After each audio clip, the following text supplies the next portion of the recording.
The Mask of Sanity.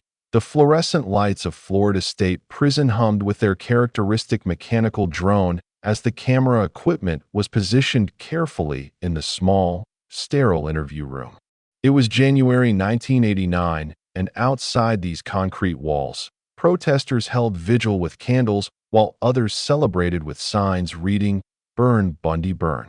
Inside, Ted Bundy sat composed, his once handsome face now weathered by nearly a decade on death row, his eyes still possessing that peculiar quality that had mesmerized so many, a strange combination of warmth and absolute emptiness. Dr. James Dobson, the evangelical psychologist, sat across from him with recording equipment capturing every word. Bundy knew his execution was imminent, mere hours away. Yet here he was, performing once again, offering what he claimed would be a cautionary tale about the dangers of pornography. His voice was measured, his demeanor thoughtful, almost professorial. He spoke of his addiction to violent pornography as if it were a virus that had infected an otherwise healthy mind, as if he were a victim of circumstance rather than the architect of decades of calculated brutality.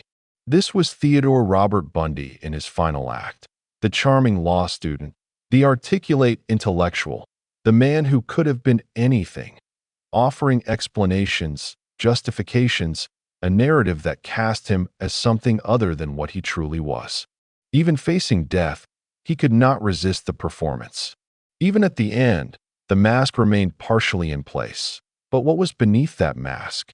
What machinery of thought and feeling, or absence of feeling, drove a man to commit acts of such profound horror while maintaining an exterior of such profound normalcy?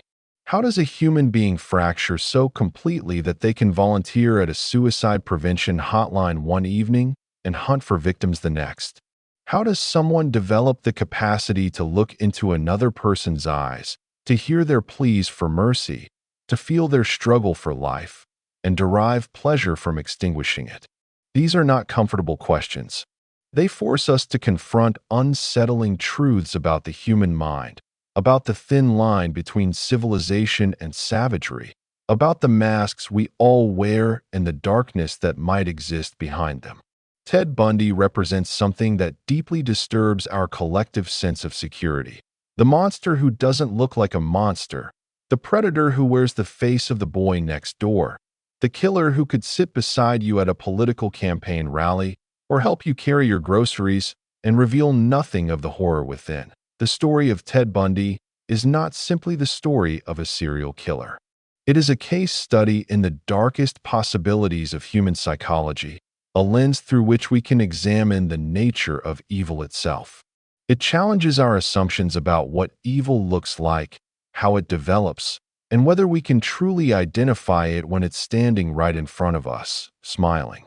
In the decades since his execution on January 24, 1989, Bundy has remained a fixture in the American cultural consciousness.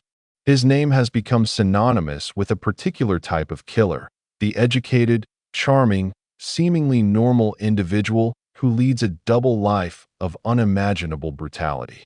He has been the subject of countless books, documentaries, films, and psychological studies. His interviews are still analyzed by criminal profilers, his methods still taught in forensic psychology courses, his case still referenced whenever we try to understand what makes someone capable of such sustained, calculated violence. But popularity and cultural fascination come with a cost. The story of Ted Bundy has been told so many times that it risks becoming mythology rather than reality, legend rather than case study.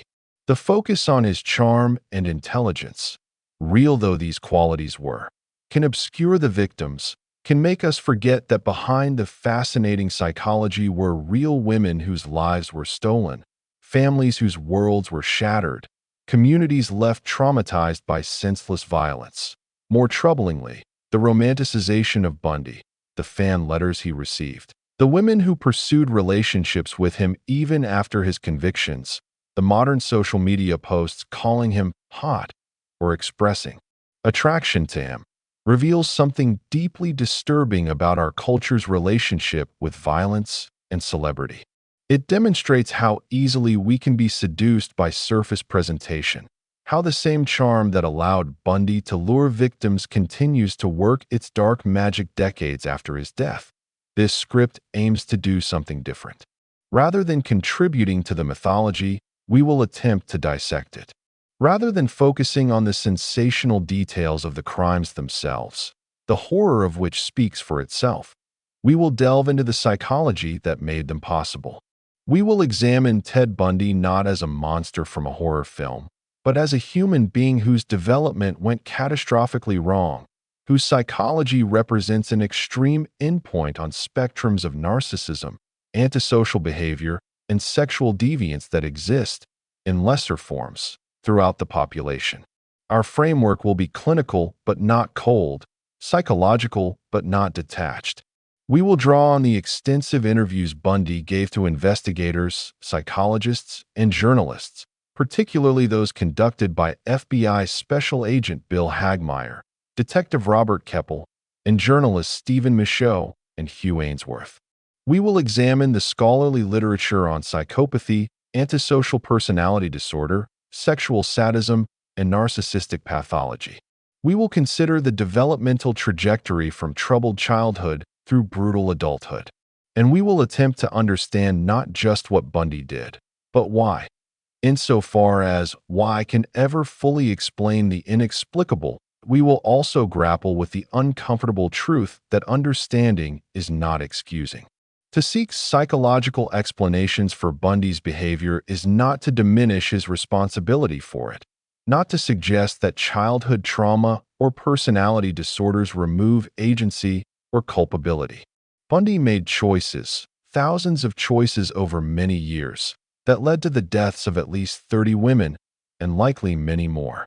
Understanding the psychology that shaped those choices is valuable for what it teaches us about human darkness, about the development of violent offenders, about the warning signs we might recognize and the protective measures we might implement.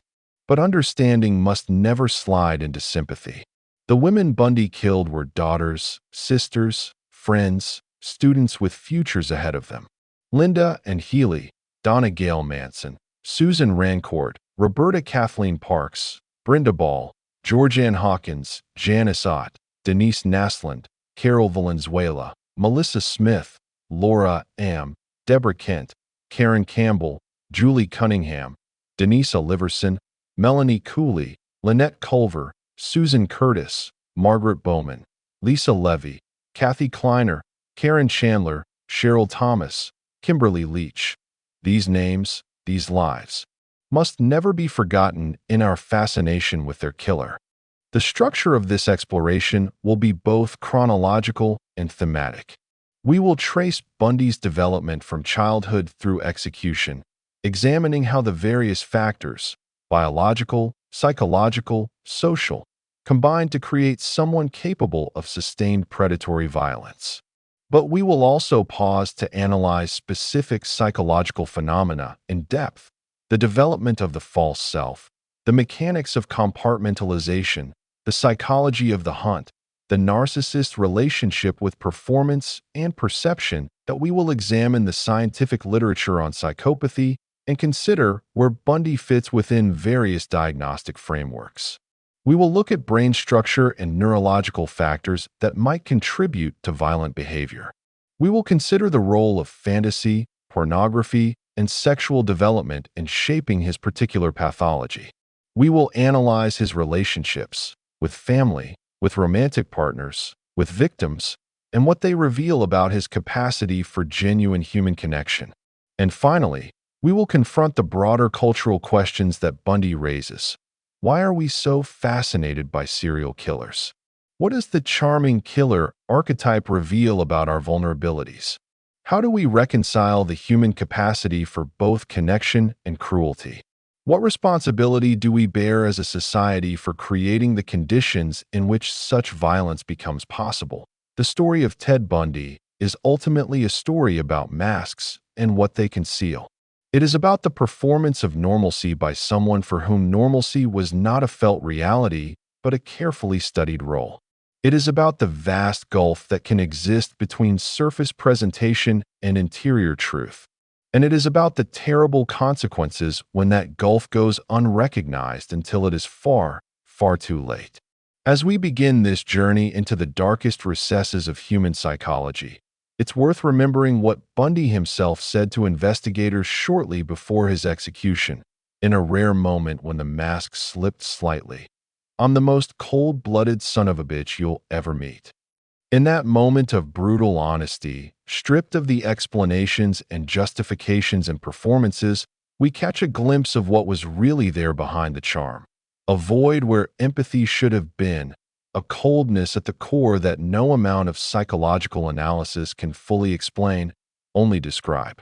Let us begin with the beginning, with the fractured foundation upon which this architecture of horror was built. The fractured foundation, early life, and formative trauma. Theodore Robert Cowell was born on November 24, 1946, at the Elizabeth Lund Home for Unwed Mothers in Burlington, Vermont. From the very moment of his birth, his life was marked by secrecy, shame, and deception, factors that would profoundly shape his psychological development in ways that reverberated through decades. His mother, Eleanor Louise Cowell, was 22 years old and unmarried. In the social climate of 1946 America, this was not merely awkward, it was deeply shameful, a source of family disgrace and social stigma. The father's identity remained uncertain throughout Bundy's life, listed on the birth certificate as Lloyd Marshall, a name that may have been fictitious.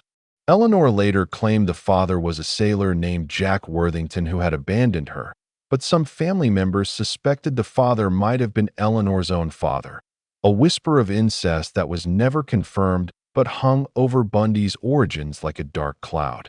The circumstances of his birth set in motion an elaborate deception that would define Bundy's early childhood.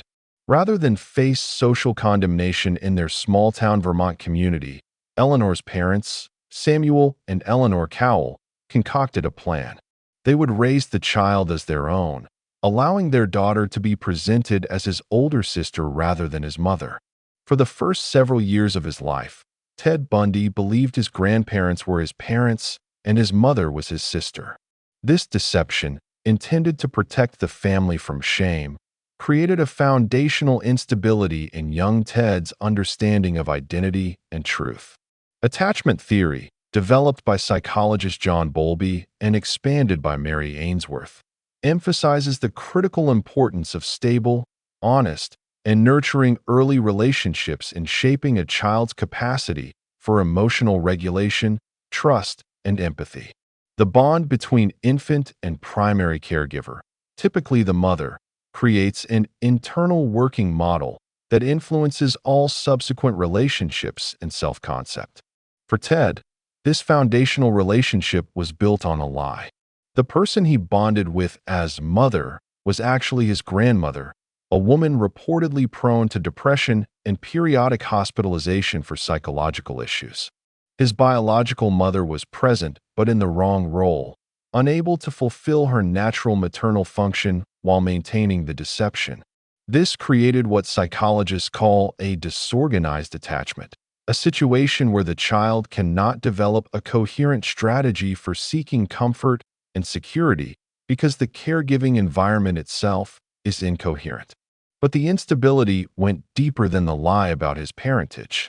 The household itself was troubled in ways that left lasting scars on young Ted's developing psyche. His grandfather, Samuel Cowell, was by multiple family accounts a violent, tyrannical man with a vicious temper. Family members later reported that he was physically abusive to animals and family members alike, that he kept a large collection of pornography in the house, and that he would fly into rages over minor provocations. Ted's Aunt Julia recalled that her father once threw her down a flight of stairs for oversleeping. She described him as a frightening presence in the household, someone whose moods dominated the family atmosphere and kept everyone in a state of anxious vigilance. This environment, characterized by violence, intimidation, and the modeling of aggressive dominance, provided young Ted with his first templates for male behavior and power dynamics. Some biographical accounts have suggested that Samuel Cowell may have been physically or even sexually abusive toward young Ted, though these claims remain unverified and disputed by some family members. What is beyond dispute is that the household was dysfunctional, that violence was present and normalized, and that the man Ted believed to be his father was a model of pathological masculinity, controlling, violent, devoid of empathy. Eleanor Cowell, his grandmother, struggled with depression and anxiety severe enough to require electroshock therapy on at least one occasion. The home environment was thus marked not only by his grandfather's violence, but also by his grandmother's emotional unavailability and psychological fragility. For a developing child, this combination, an aggressive, frightening male figure and a withdrawn, depressed female figure, creates a psychological landscape devoid of safety, consistency, or emotional attunement. Even in these early years, there were behavioral warning signs that suggested something was going seriously wrong in Ted's development. His Aunt Julia recalled an incident when Ted was 3 years old. She awoke from a nap to find herself surrounded by kitchen knives that young Ted had placed around her body, handles facing outward, while he stood beside the bed smiling. When she asked what he was doing, he simply smiled more broadly. This chilling anecdote, if accurate, demonstrates behavior that is profoundly abnormal for a 3-year-old child. The act suggests several disturbing elements: a fascination with weapons and potential harm, a lack of appropriate emotional response, the smile rather than concern or curiosity, and an interest in creating scenarios that involve vulnerability and threat. While a single incident cannot be diagnostic, it fits a pattern often seen in the early history of individuals who later develop antisocial personality disorder, early-onset conduct problems, particularly those involving aggression or lack of empathy. Other family members reported that young Ted would sometimes engage in cruel behavior toward animals, though specific details of these incidents are less well documented. Animal cruelty in childhood is one of the 3 elements of what forensic psychiatrist J.M. MacDonald identified as the homicidal triad, along with bedwetting beyond the appropriate age and fire setting, as potential predictors of future violent behavior. While this triad has been somewhat discredited as an absolute predictor, many people who harm animals as children do not become violent adults, and many violent adults did not exhibit these behaviors. It remains a concerning indicator when present in combination with other risk factors. What is clear from multiple accounts is that Ted was not a normal child in terms of his emotional responsiveness and social connections. He was described by some as a solitary child, not particularly interested in play with peers, more comfortable observing than participating. This early social awkwardness may have been partly temperamental. Some children are naturally more introverted and observant. But in combination with the family dysfunction and the concerning behaviors, it suggests a child who was not developing typical emotional attachments or empathetic responses. The deception about his parentage continued until Ted was approaching adolescence, though the exact moment when he learned the truth remains somewhat unclear. Some accounts suggest he discovered his birth certificate when he was around 13 years old, while others indicate he may have learned earlier through schoolyard taunts or family whispers. Regardless of the exact timing, the revelation that his sister was actually his mother, that his parents were actually his grandparents, and that his father was unknown or possibly the product of incest, represented a profound betrayal and identity crisis. For an adolescent already struggling with social awkwardness and a developing sense of self, this revelation was psychologically devastating. It meant that everything he had been told about his identity was a lie. It meant that he was the product of shameful circumstances, possibly even incest. It meant that his mother had denied him, that his family had participated in an elaborate deception for years. The trust necessary for healthy psychological development had been profoundly violated. Psychological research on identity development, particularly the work of Erik Erikson, emphasizes that adolescence is a critical period for identity formation, for developing a coherent sense of who you are, where you came from, and where you're going. This process requires a foundation of trust and continuity from earlier developmental stages. For Bundy, that foundation was shattered by the revelation of his true origins. His response to this revelation is telling.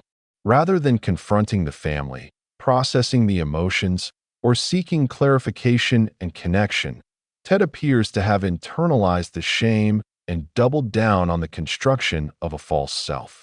If his true identity was shameful and illegitimate, he would create a new identity entirely, one that was accomplished, sophisticated, and above reproach. The performance that would later allow him to kill while maintaining a facade of normalcy may have begun here, as a defense mechanism against the shame of his origins. In 1950, when Ted was 4 years old, Eleanor made the decision to leave Vermont and move to Tacoma, Washington, to start fresh away from her parents and the complex deception. This separation from the grandfather who had been his primary male role model might have been an opportunity for psychological course correction, a chance to establish healthier patterns and relationships. But the damage had already been done in those foundational first years. In Tacoma, Eleanor initially worked as a secretary and struggled financially as a single mother, though Ted still believed she was his sister. In 1951, she met and married Johnny Culpepper Bundy, a hospital cook who would give Ted his surname and adopt him, providing him with a more stable family structure and 4 half-siblings over the subsequent years. By all accounts, Johnny Bundy was a decent man who tried to be a good father to Ted. He was not violent or abusive. He worked steadily to provide for the family, and he attempted to engage Ted in typical father-son activities. But Ted reportedly held him in contempt, viewing him as beneath the family socially and intellectually. This contempt may have stemmed from his own insecurities. Johnny was working class and unpretentious, everything that Ted would later strive not to be. The rejection of Johnny Bundy is psychologically significant. Here was an opportunity for a positive male role model, for healthy attachment to a nonviolent father figure. But Ted, already damaged by his early experiences and perhaps identifying more with his violent grandfather than he would later admit, rejected this opportunity. Instead, he maintained emotional distance, keeping Johnny at arm's length and never developing the kind of father-son bond that might have provided a corrective emotional experience. This pattern, the rejection of genuine connection in favor of superficial performance, would become a defining feature of Bundy's psychology. He was, even in childhood, beginning to live behind a mask, presenting a carefully curated exterior while keeping his interior world hidden and undeveloped. The capacity for genuine emotional intimacy, already compromised by his early attachment disruptions, was being actively suppressed in favor of maintaining control and avoiding vulnerability. Developmental psychologists distinguish between the true self and the false self, concepts originally articulated by Donald Winnicott. The true self represents authentic feelings, desires, and personality characteristics. The false self is a defensive construction, a performance designed to meet external expectations and protect the vulnerable true self from rejection or harm. In healthy development, there is integration between these aspects. We all present ourselves somewhat differently in different contexts, but there remains a core authenticity, a sense of being the same person across situations. For Bundy, this integration never occurred. Instead, the false self became increasingly elaborate and disconnected from any authentic interior. The true self, damaged, shame-laden, possibly holding violent and deviant impulses, was pushed deeper underground, while the false self became the primary mode of operation. This dissociation between exterior presentation and interior reality would eventually allow him to commit horrific acts while maintaining relationships, holding jobs, and pursuing seemingly normal goals. As Ted entered his teenage years, he carried with him a complex psychological burden. Early attachment disruptions, exposure to violence and dysfunction, profound identity confusion, internalized shame about his origins, a rejection of genuine connection, and an increasingly elaborate false self. He also carried something else, something harder to quantify but apparent in retrospect: an absence of genuine empathy, an inability to truly feel what others felt, to value their subjective experience as real and important. This emotional void, whether it was the product of his early experiences, an inborn temperamental factor, or some combination, would prove to be the most dangerous aspect of his psychology. Without empathy, without the capacity to recognize and be constrained by others' suffering, the violent fantasies that would soon develop would have no internal brake, no mechanism to prevent their eventual expression in reality. The fractured foundation was complete. Now the structure of the false self would be built upon it, growing more elaborate and more disconnected from reality with each passing year. The construction of the false self, adolescence, and identity formation. The Ted Bundy who entered high school in Tacoma was, by his own later accounts, painfully aware of being different from his peers. While other teenagers seemed to navigate social situations with natural ease, forming friendships and romantic relationships through some intuitive understanding of social dynamics, Ted felt like an observer looking through glass at a world he couldn't quite access. He described himself in later interviews as having felt socially inept, awkward, unable to understand the unwritten rules that govern teenage interaction. This self-perception is important to understand, though we must also recognize that it comes from Bundy's own retrospective accounts, colored by his need to construct a narrative about his development. Many people feel socially awkward during adolescence. It is perhaps the most common experience of that developmental stage. What made Ted's experience different, if we believe his later accounts, was the degree to which he felt like an outsider, fundamentally different from his peers in ways he couldn't articulate. He later described a moment of revelation, probably around age 13 or 14, when he discovered ski masks left in a garbage pile near his neighborhood. He took them home and began wearing them at night, peering into windows in his neighborhood. This was not merely adolescent curiosity or pranking. It was voyeurism, a violation of others' privacy that provided him with a sense of power and excitement. He could observe without being observed, could intrude into others' private spaces without their knowledge or consent. This behavior is significant from a developmental psychology perspective.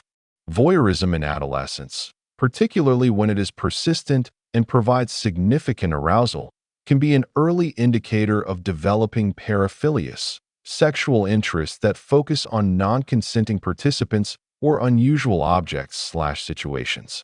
The excitement came not just from sexual stimulation, but from the power dynamic. He had access to their private moments. They were vulnerable and unaware. He was in control of the situation while they were not. Around this same period, Ted also began shoplifting, stealing for the thrill of it rather than out of need. His family, while not wealthy, was not destitute. The items he stole were things he could have asked for or done without. The stealing, like the voyeurism, was about the excitement of transgression, the sense of getting away with something, of outsmarting the system and the people around him. These behaviors, voyeurism and theft, are components of what would later be recognized as conduct disorder, a childhood/adolescent diagnosis characterized by violation of others' rights and social norms. Conduct disorder, particularly when it involves callous and unemotional traits, lack of guilt, lack of empathy, shallow affect, is often a precursor to adult antisocial personality disorder. Not all children with conduct disorder become antisocial adults, but the continuity is strong, especially when the behaviors begin early and involve aggressive or intrusive acts. Yet despite these troubling behaviors, Ted was also constructing an elaborate public persona. He was intelligent. This was genuine, not merely self-perception. His IQ was tested at various points and consistently scored above average, probably in the 120 to 130 range. He did well academically without tremendous effort, and he had a good memory for facts and details. He became involved in school activities, though typically in ways that provided status without requiring genuine emotional connection. In high school, he was active in student government and worked on political campaigns for local Republican candidates. This political involvement is interesting from a psychological standpoint. It provided him with a way to participate in social structures, to be seen as engaged and civic-minded, while the activities themselves, distributing flyers, organizing events, required limited, genuine interpersonal connection. He could perform the role of the engaged citizen without having to reveal much of his interior world. Those who knew him during this period had varying impressions. Some classmates remembered him as friendly and charming, someone who seemed destined for success. Others recalled him as stiff, awkward, someone whose friendliness seemed performed rather than genuine. These contradictory impressions make sense given what we now know. People were responding to different aspects of his presentation, some seeing through the performance more clearly than others. He was not, by most accounts, particularly popular with girls during his high school years. He was reportedly awkward in his approaches, unable to read social cues or respond appropriately to rejection. This difficulty with romantic relationships was, according to his later accounts, a source of deep frustration and shame. He saw other boys successfully navigating these interactions and felt inadequate by comparison. This sense of inadequacy around masculinity and sexuality would become increasingly important in his psychological development. In later interviews, Bundy spoke extensively about feeling less than during his adolescent years, feeling that he didn't measure up to some standard of masculine competence and attractiveness. Whether this was accurate or merely his perception is less important than the fact that he experienced it as real and deeply threatening to his sense of self.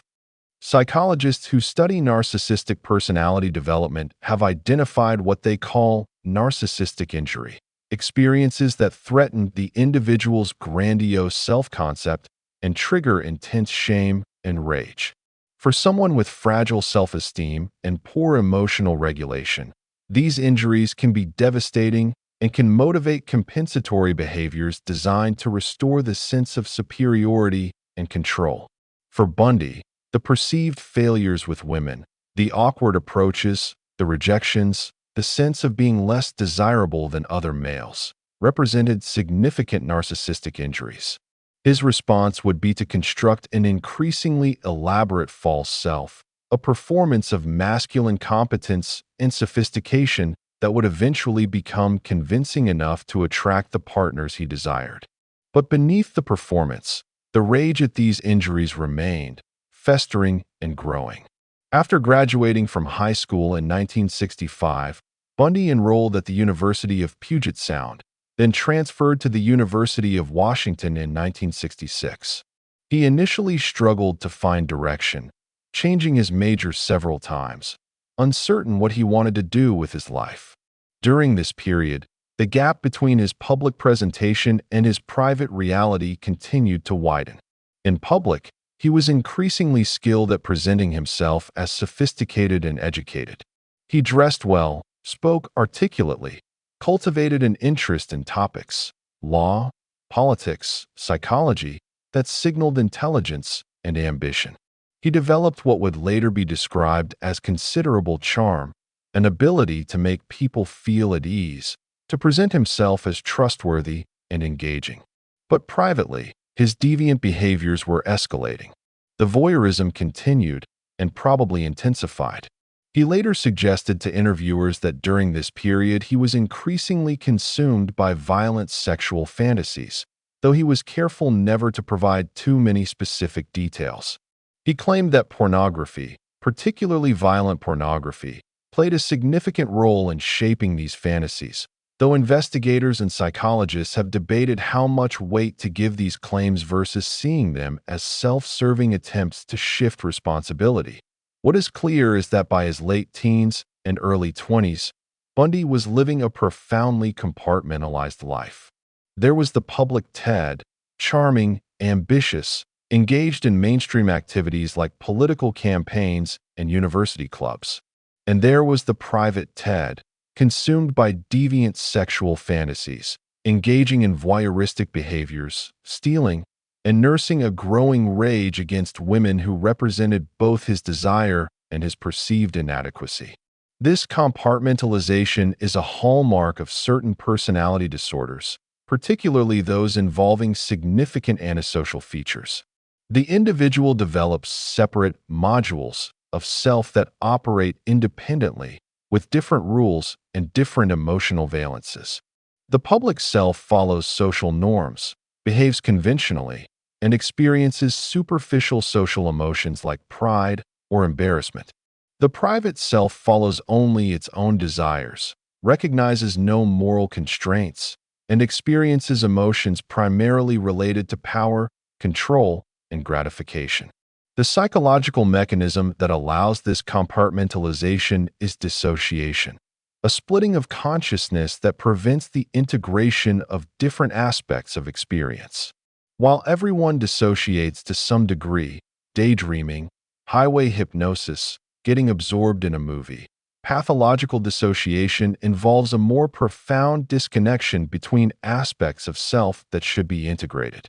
For Bundy, this dissociation allowed him to genuinely present as a law-abiding citizen while planning and eventually committing serious crimes. It wasn't that he was consciously acting all the time. In the moments when he was in his public self mode, that persona felt real to him. But it was a shallow reality, lacking the depth of genuine emotional experience and moral reasoning that characterizes healthy psychological functioning. Then came Stephanie Brooks, the woman who would, by all accounts including his own, have a profound and lasting impact on his psychology and his eventual trajectory toward violence. This relationship, which began in 1967 when both were students at the University of Washington, would become central to understanding Bundy's motivations and victim selection. Stephanie, whose real name was Diane Edwards, Stephanie Brooks is a pseudonym used in most accounts, came from a wealthy, educated California family. She was sophisticated, beautiful, confident, everything that Bundy aspired to be and felt he was not. She represented a world of wealth and social status that he desperately wanted to access, and her interest in him seemed to validate that he could indeed transcend his working-class background and shameful origins. By all accounts, Bundy was intensely infatuated with Stephanie. She became the center of his world, the relationship consuming his thoughts and energy. But there were problems from the beginning. Stephanie, according to later interviews, found Ted immature and directionless. He talked big about his future plans, but seemed to have no concrete path forward. He lacked the drive and ambition that she valued, appearing content to drift through college without serious goals. The relationship lasted about a year before Stephanie ended it, probably in late 1968. Her reasons, as she later explained to author and Rule, who had worked with Bundy at a crisis hotline and wrote the definitive book, The Stranger Beside Me, were straightforward. She didn't see a future with him, didn't think he had the maturity or drive for a serious relationship, and wanted to move on with her life. For Bundy, this breakup was catastrophic. Here was the woman who represented everything he wanted to be: sophisticated, upper class, desirable, rejecting him as inadequate. It was a profound narcissistic injury, a devastating blow to his carefully constructed sense of self. Her rejection confirmed his deepest fears, that beneath the performance, he was inadequate, unworthy, and fundamentally flawed. His response to this rejection tells us much about his psychological functioning. Rather than processing the grief and moving forward, rather than using it as motivation for genuine self-development, Bundy became obsessed with proving Stephanie wrong, with transforming himself into exactly what she wanted, with winning her back only to reject her in turn. This kind of response, obsessive focus on revenge, inability to accept rejection, need to restore the narcissistic equilibrium through domination, is characteristic of pathological narcissism. The relationship was not about genuine love or connection. It was about validation, status, and ego. When that validation was withdrawn, when the relationship ceased to serve his narcissistic needs, it became about revenge. But the revenge would take time to implement. First, he had to actually become the person he had pretended to be. The construction of the false self moved into high gear following the breakup with Stephanie Brooks. Over the next few years, from approximately 1969 to 1972, Bundy engaged in a remarkable transformation, at least superficially. He became more serious about his studies, eventually earning a degree in psychology from the University of Washington in 1972. He became more involved in political campaigns, working for moderate Republican candidates, and making connections with people in political circles. He volunteered at a crisis hotline, working alongside Rule and others to counsel people in distress. He was accepted to law school and began planning for a legal career. Those who knew him during this period were almost uniformly impressed. He seemed to have matured, to have found direction and purpose. He was articulate, empathetic, or so it seemed, engaged with meaningful work. He had, to all appearances, become the man that Stephanie Brooks had wanted him to be. But beneath this transformation, something else was happening. The violent fantasies that had been developing since his adolescence were intensifying.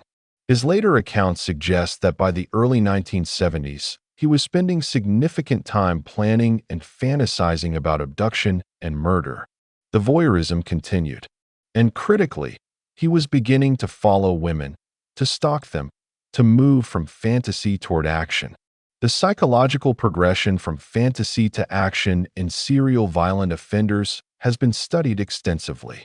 The fantasies typically begin relatively early, often in adolescence, and initially serve as a substitute for action, a way to experience the desired scenario without the risk of actually committing a crime. But over time, for some individuals, the fantasies lose their power to satisfy. They become more elaborate, more violent, more specific. And eventually, the gap between fantasy and reality becomes intolerable. For Bundy, this progression was taking place during the very period when he was most successfully constructing his false self, when he was appearing most normal and well-adjusted to those around him. The more successful the performance became, the more he was able to compartmentalize, the easier it would be to eventually act on the fantasies while maintaining the facade. By 1973, with a psychology degree, political connections, plans for law school, and a resume that included volunteer crisis counseling work, Ted Bundy had successfully constructed the identity he wanted. He was no longer the illegitimate child from a violent home, the awkward teenager peering in windows, the directionless college student who couldn't keep a girlfriend. He was sophisticated, accomplished, going places, and then he reached out to Stephanie Brooks again. By this time, she had moved back to California and moved on with her life.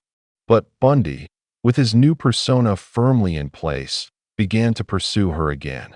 He traveled to California to see her, presented himself as the transformed man he had become, and successfully rekindled the relationship.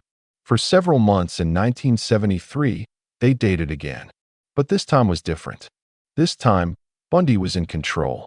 Stephanie later reported that something had changed in him. He was more confident, more poised, but also somehow colder, more calculating. The relationship felt different, less genuine than it had before. Then, abruptly, Bundy ended it. Without explanation, without warning, he simply cut off all contact. When Stephanie tried to reach him, he didn't respond. The man who had been pursuing her so ardently simply disappeared from her life. This was the revenge he had been working toward, to make her fall for him again, to make her believe in the relationship, and then to reject her as completely and coldly as she had rejected him. It was not about love. It had never been about love. It was about power, control, and narcissistic vindication. Shortly after this deliberate rejection of Stephanie Brooks, in early 1974, the murders began. The timing is not coincidental. The psychological purpose that had been driving him, proving himself to Stephanie, winning her back, rejecting her, had been accomplished. That goal had been sustaining the false self, providing direction and purpose. Once it was achieved, there was an emptiness, a void where purpose had been. And into that void rushed the violent fantasies that had been building for years. But there's another factor to consider. The relationship with Stephanie had always been, on some level, about his relationship with women generally.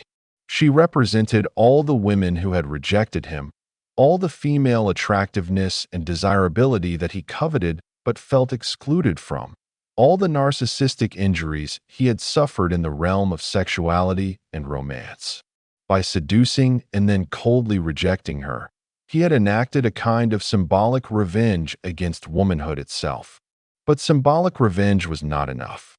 The rage, the need for power and control, the violent sexual fantasies, these required more direct expression.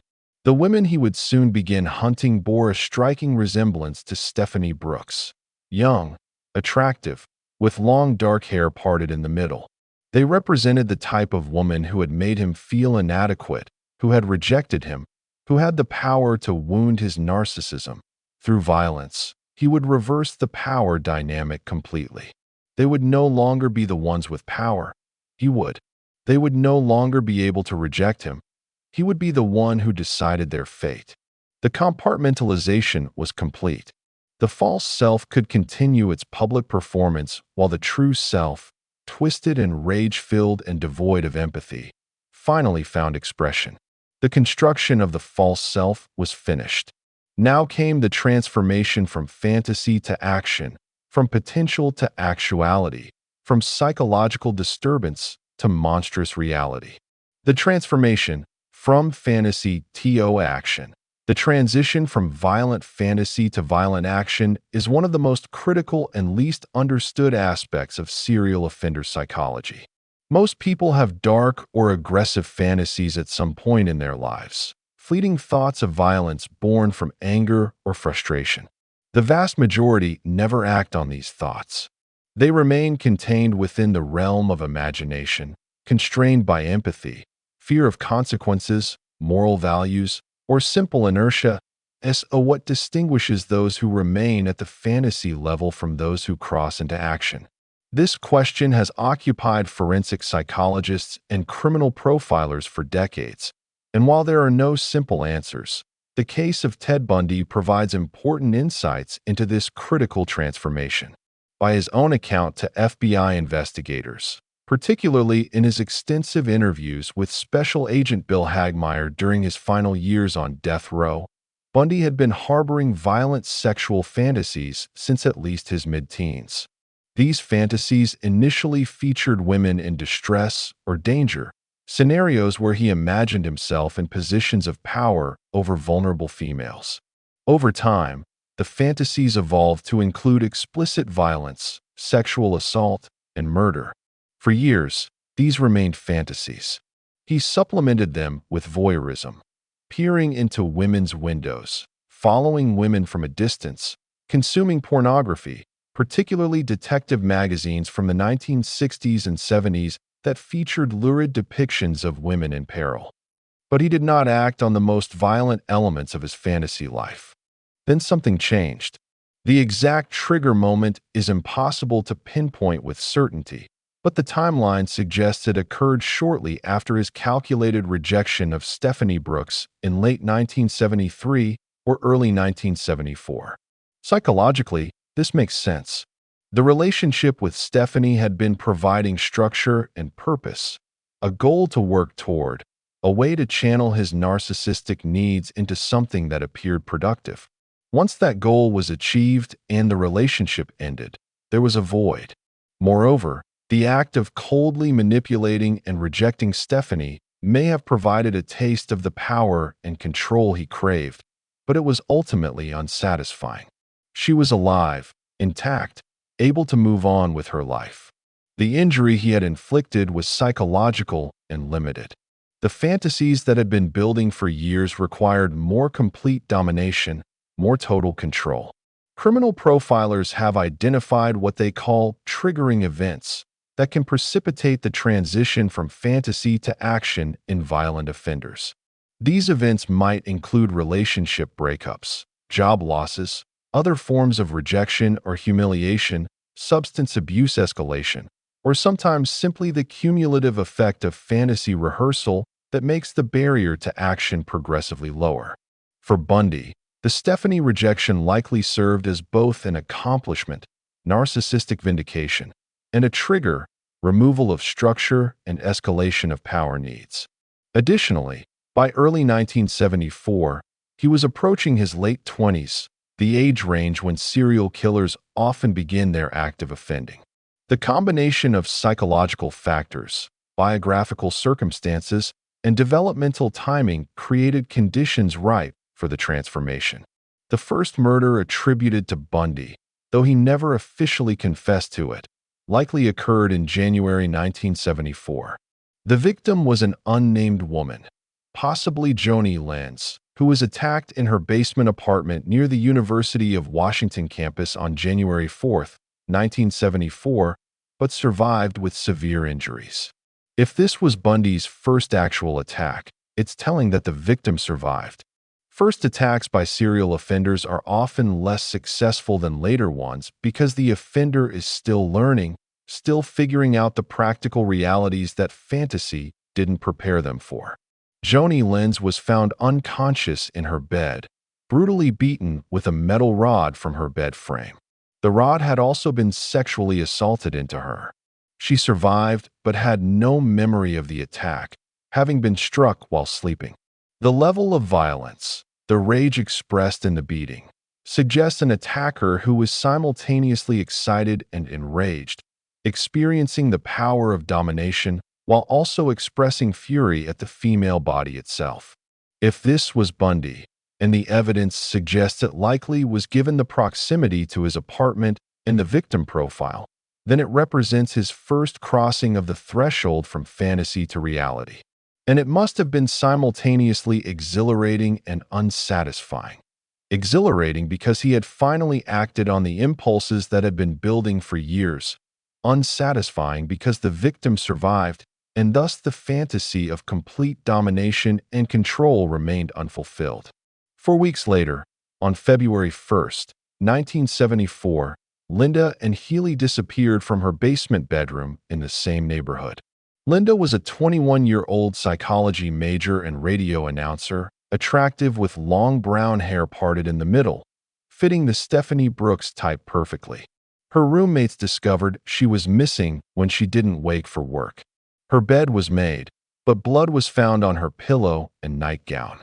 A few weeks later, her skull and mandible were found on Taylor Mountain, along with remains of other victims. This abduction was more sophisticated than the Joni Lenz attack. Bundy had entered the house while roommates slept, had managed to subdue Linda without waking others, had dressed her in clothes and shoes, and removed her from the house, leaving the bed made to delay discovery. This level of planning and execution suggests he had learned from the first attack, had refined his approach. The psychological state required to execute such an attack is worth examining. Consider what must happen internally for someone to break into a house full of sleeping people, enter a young woman's bedroom, incapacitate her, probably by striking her head, given the blood found, dress her unconscious or dying body, carry her through the house and away to his vehicle, drive to a secondary location, rape and murder her, and then dispose of the body, all while maintaining enough composure and awareness to avoid detection. This requires a profound dissociation from normal human empathy and emotional response. It requires the ability to perceive another person not as a subject with their own internal life, feelings, fears, and desires, but as an object to be used for gratification. It requires the suppression of any impulses toward mercy or compassion, and it requires the compartmentalization to return to normal life afterward, to attend classes or work, to interact with friends and colleagues, without the guilt or horror of what was done breaking through into consciousness. For someone with Bundy's psychology, the fragmented sense of self, the narcissistic need for power and control, the rage at women, the lack of genuine empathy, the years of fantasy rehearsal. This dissociation was possible in a way it would not be for a neurotypical individual with intact empathy and moral reasoning. The murders continued with increasing frequency through 1974. Donna Gail Manson disappeared from Evergreen State College in March. Susan Rancourt vanished from Central Washington State College in April. Roberta Kathleen Parks was taken from Oregon State University in May. Brenda Ball disappeared from a tavern in June. Georgianne Hawkins was abducted from an alley behind her sorority house, also in June. The victim profile was remarkably consistent. Young women, typically college students, attractive, with long dark hair parted in the middle. The geographic pattern suggested someone who was mobile and willing to travel to find victims. The sites were college campuses or areas frequented by college students. Environments where a young man could blend in easily, where a certain level of trust existed, where the social atmosphere was relatively open and unguarded. But the most audacious attacks came in July 1974 at Lake Sammamish State Park near Seattle. On July 14th, a sunny Sunday with the park crowded with beachgoers, a young man with his arm in a sling approached several women asking for help loading a sailboat onto his car. Most refused, but Janice agreed. She was seen walking toward the parking lot with him and was never seen alive again. Later that same day, the same man approached Denise Naslund with the same story. She too agreed to help and disappeared.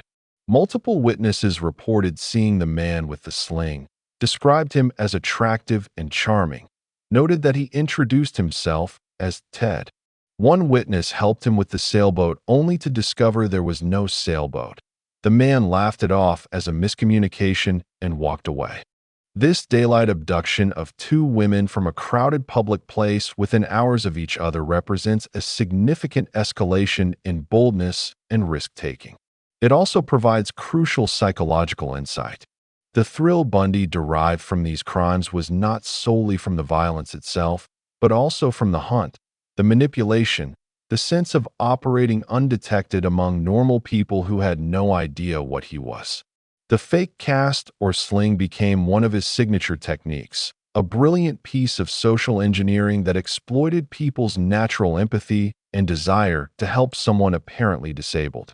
It made him appear vulnerable rather than threatening, lowered potential victims' guards, and provided a plausible reason to ask them to accompany him to a secondary location, his car, where he could overpower them.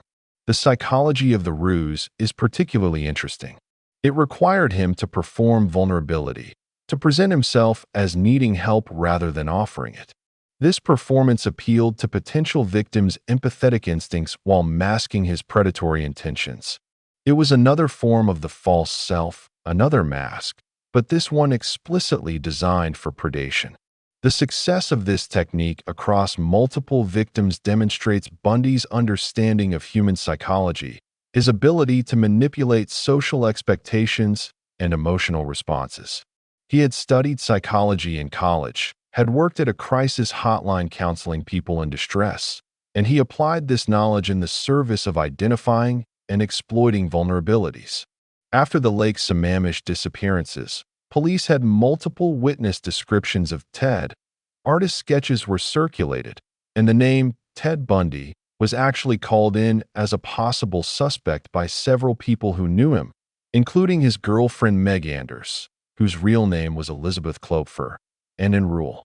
But investigators had dozens of Teds to follow up on, and Ted Bundy seemed, superficially, like an unlikely suspect.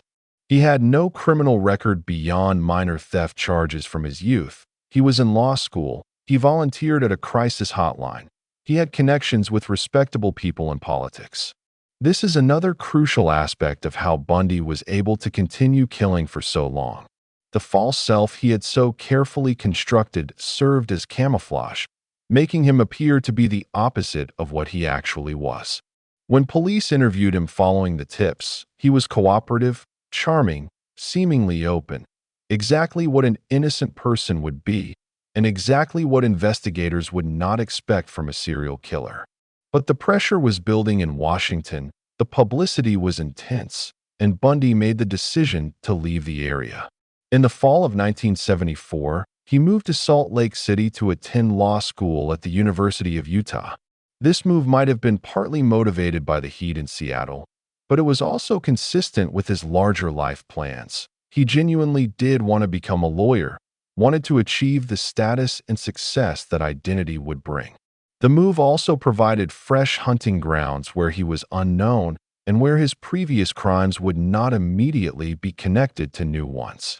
This kind of geographic mobility is common among serial killers and demonstrates a level of strategic thinking and self-preservation that coexists paradoxically with the impulsive violence of the crimes themselves. The killings continued in Utah and Colorado through late 1974 and 1975. Melissa Smith, daughter of a police chief, was abducted in October 1974. Laura M. disappeared on Halloween. Deborah Kent vanished from a high school play. Karen Campbell was taken from a ski resort in Colorado. The names continued to accumulate, each representing a life stolen, a family shattered. Bundy later admitted to investigators that during this period, he was killing approximately one person per month, though he suggested the actual number might have been higher. The frequency indicates that the murders had become a central organizing principle of his life. He was, by this point, a fully active serial killer for whom the hunting, killing, and often returning to the bodies for further sexual activity had become a compulsion. The psychological literature on serial killers identifies different subtypes based on motivation. Some are mission-oriented, believing they are ridding the world of certain types of people. Some are visionary, responding to hallucinations or delusions. Some are hedonistic, seeking pleasure through the killing. And some are power/control oriented, deriving satisfaction primarily from the domination of victims. Bundy clearly falls into the hedonistic and power/control categories. The sexual component was primary. He was raping his victims and engaging in necrophilic acts with their remains. But equally important was the sense of power, the godlike control over life and death, the ability to choose who lived and who died. In a life where he had felt powerless and inadequate, where his core identity was shameful and illegitimate, the killings represented the ultimate expression of power and autonomy. He later described to investigators the experience of selecting a victim, following her, waiting for the right moment, executing the abduction.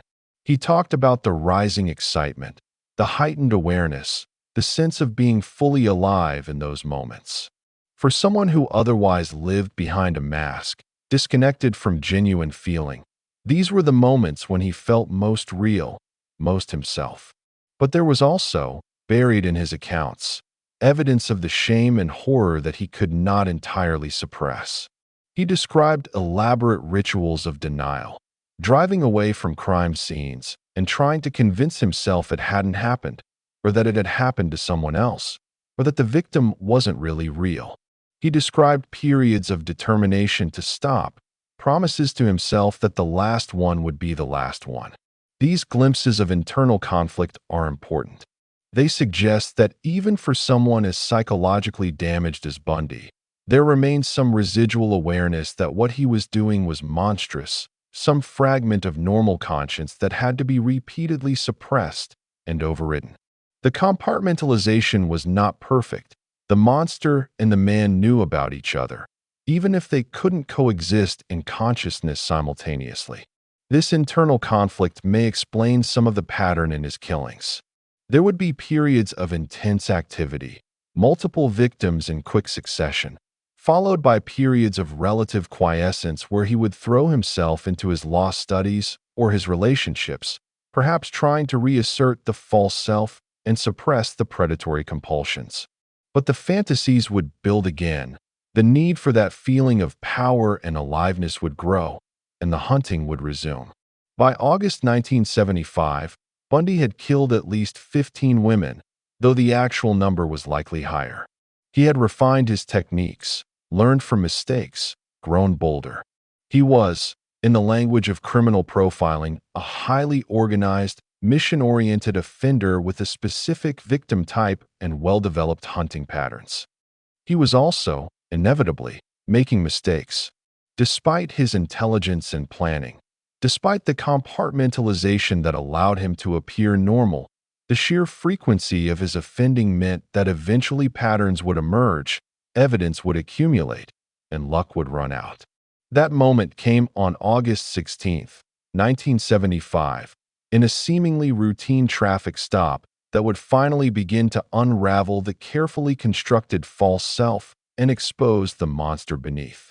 The methodology of madness, hunting patterns and techniques. To understand Ted Bundy's methodology is to understand how intelligence, charm, and psychological insight can be weaponized in service of predatory violence. Unlike disorganized killers who attack impulsively with little planning, Bundy was highly organized, methodical, and adaptive. His techniques evolved over time, but certain patterns remained consistent, revealing much about the psychology driving his behavior. The selection of victims was never random. Bundy was hunting a very specific type: young women, typically late teens to mid-20s, attractive, with long hair parted in the middle, often brunette. The resemblance to Stephanie Brooks has been noted by numerous investigators and psychological profilers. This wasn't coincidence. It was psychological symbolism made deadly real. Each victim represented the type of woman who had made him feel inadequate, who possessed the attractiveness and social confidence he both desired and resented. But victim selection went beyond physical appearance. Bundy targeted women who were accessible, often in transitional locations, college campuses, parking lots, parks, areas where young women might reasonably be alone or semi-alone without it being unusual. He looked for opportunities where approach would seem natural, where his request for help or offer of assistance wouldn't immediately trigger alarm. The hunt itself was clearly a source of significant psychological gratification. He described cruising around in his Volkswagen Beetle for hours, sometimes days, looking for the right victim in the right circumstances. This stalking phase allowed him to feel powerful while remaining undetected, to observe potential victims without their awareness, to build anticipation for the attack. It was voyeurism elevated to a deadlier level, not just watching, but selecting, planning, preparing for ultimate violation. The approach phase demonstrated sophisticated understanding of human psychology and social expectations. The fake cast or sling was brilliant in its simplicity. It triggered empathy and helping instincts while making him appear vulnerable rather than threatening. Other times he would present himself as a police officer or authority figure, using what psychologists call authority compliance to gain cooperation. Still other times he would simply engage in friendly conversation, using his charm and apparent normalcy to build enough rapport that accompanying him to his car seemed reasonable. This ability to rapidly establish trust was perhaps his most dangerous weapon. He understood intuitively how to present himself as non-threatening, how to mirror the social expectations of his targets, how to seem friendly, educated, safe. And Rule, who worked alongside him at the crisis hotline and later wrote extensively about him, said that if she had been in trouble on a dark street, Ted Bundy is exactly the kind of person she would have felt safe approaching for help. This was the power of the false self. It was convincing enough to be genuinely deceiving, even to people who knew him. Once he had gained proximity and compliance, getting a victim into or near his vehicle, the mask dropped instantly. The charming young man became violent without warning. Typically, he would strike the victim with a crowbar or tire iron, stunning them into submission. The suddenness of the transformation was itself a weapon. Victims went from feeling safe to being in mortal danger with no warning, no chance to defend themselves or escape. The attack sites were always secondary locations, never the abduction point. This is a hallmark of organized killers. They understand the need to control the environment, to move victims to locations where they can operate without interruption or discovery. Bundy would drive his victims to remote areas, often in mountains or forests, where he could assault and murder them with minimal risk of detection. What happened at these secondary locations is almost too horrific to articulate, but it must be addressed to understand the full scope of his pathology. The murders were not quick or merciful. They typically involved prolonged sexual assault, torture, and eventual strangulation or bludgeoning. Bundy maintained complete control over the victim's final hours, determining how much suffering to inflict, when to end it, how to position the body afterward. The sexual component was primary but complex. This was not simply about sexual gratification in any conventional sense. It was about power expressed through sex, about using the most intimate form of human contact as a weapon of domination and degradation. He was imposing himself on these women in the most violent and violating way possible, asserting absolute control over their bodies and their fate. Perhaps most disturbing were his necrophilic activities. Bundy admitted to returning to disposal sites multiple times to engage sexually with decomposing remains until putrefaction made it impossible. He would apply makeup to the corpses, wash their hair, dress them in different clothes purchased specifically for this purpose. He was, in effect, creating dolls, compliant, silent, unable to reject him or make him feel inadequate. This necrophilia reveals something crucial about his psychology. Living women, even subdued and victimized, still possessed some element of autonomous existence, still had will and consciousness even if they couldn't act on it. Dead women were completely under his control, completely reduced to objects for his use. The progression from attacking living victims to preferring dead ones represents the ultimate expression of his need to eliminate the subjectivity of women entirely, to reduce them from people to things. The body disposal showed similar patterns. He typically left victims in remote outdoor areas, often partially or completely nude, positioned in particular ways. Sometimes he would scatter remains across multiple sites, decapitating victims and taking heads as trophies. The forensic evidence suggests he spent significant time with the bodies, arranging them, posing them, acting out scenarios. This post-mortem activity served multiple psychological functions. It prolonged the experience of power and control. It allowed him to relive the crimes. It created a kind of relationship, twisted and horrific, where he was the sole actor and the victim was reduced to a silent object of his fantasy life. The trophy-taking, keeping heads, Polaroid photographs, jewelry, allowed him to sustain connection to the crimes, to revisit them in memory and through physical mementos. The geographic range of his crimes is also revealing. He killed in Washington, Oregon, Utah, Colorado, Idaho, and Florida, at least 6 states, possibly more. This mobility served both practical and psychological purposes. Practically, it made pattern recognition harder for law enforcement, spreading crimes across multiple jurisdictions with limited communication between them. Psychologically, it may have fed his sense of power. He could strike anywhere, could travel freely while carrying this terrible secret, could be hunting in one state while attending law school or working in another.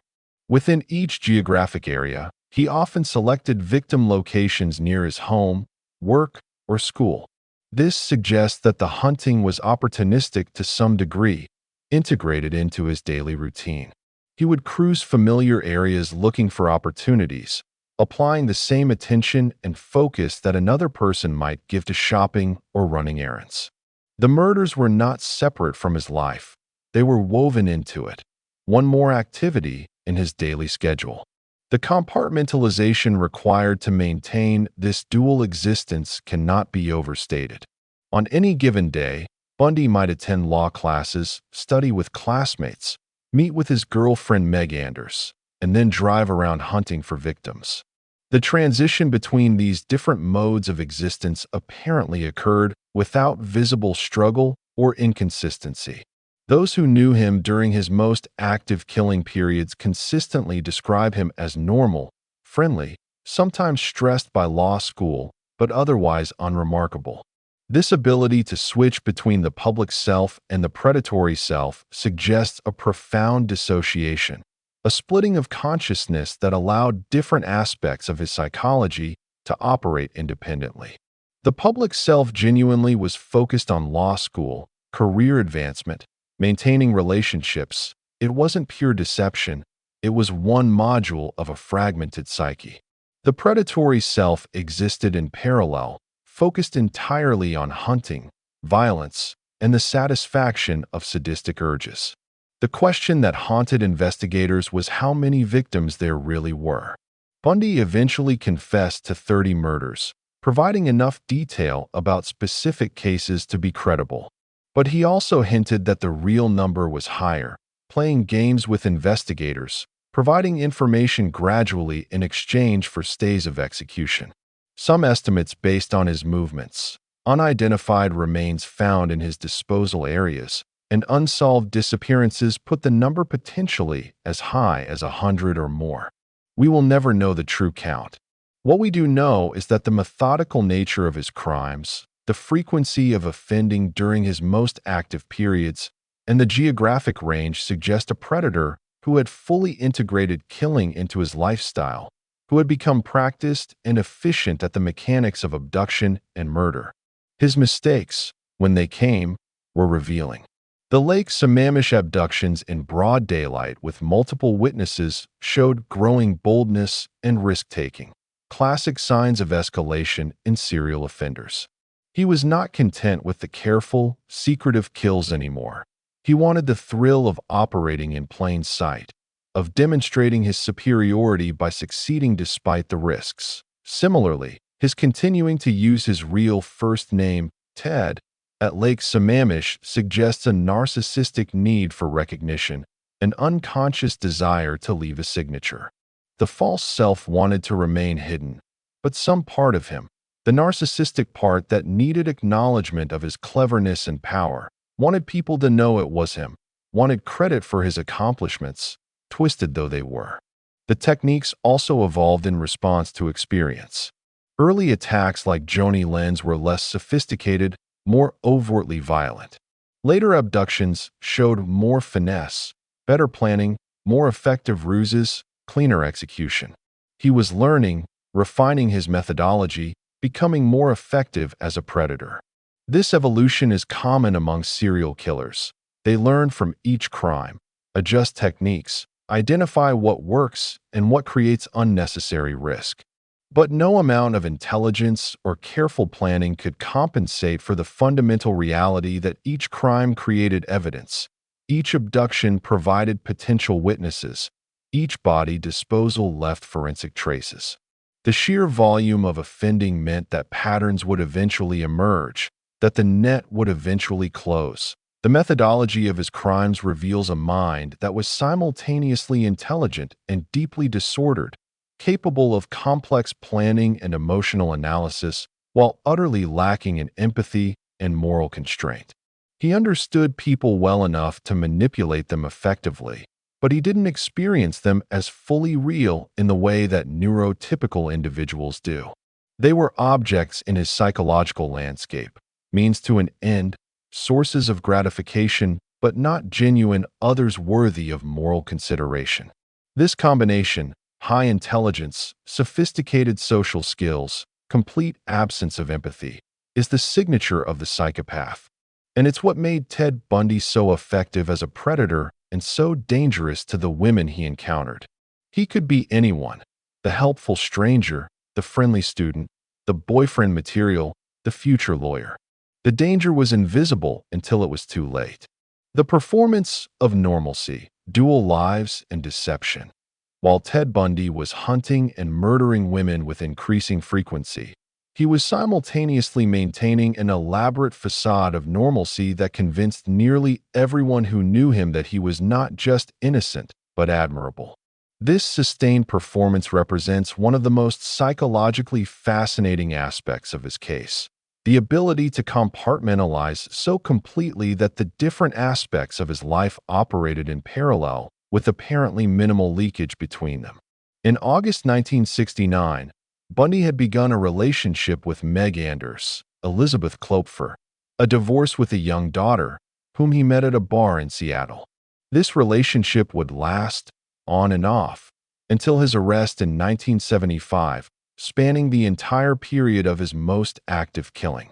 Meg later wrote a memoir describing her time with Bundy, and her account provides crucial insight into how the false self operated in intimate relationships. By Meg's description, Ted was, at least initially, a near-perfect boyfriend. He was attentive, affectionate, good with her daughter Molly, helpful around the house, supportive of her work and goals. They discussed marriage, built plans for a future together, spent time with each other's families. He presented himself as someone who genuinely cared about her, who wanted a conventional life with her. Yet even Meg noticed inconsistencies that troubled her. There were times when Ted would become distant, cold, pulling away emotionally for no apparent reason. There were unexplained absences, nights when he said he was studying but couldn't be reached, weekends when he disappeared without adequate explanation. There were troubling discoveries: a bag of women's clothing that didn't belong to Meg, crutches and a cast in his room when he had no injury, unusual interest in reading detective magazines featuring women in peril. Most disturbing were moments when his mask seemed to slip, when darkness would briefly flash through. Meg described at least one incident of violence during sex, where Ted began choking her without warning and didn't stop until she struggled desperately. He apologized afterward, claimed it was a mistake, assured her it wouldn't happen again. But the incident left her shaken, aware at some level that there was something dangerous beneath the surface. Despite these warning signs, Meg loved him, or loved the person he presented himself to be.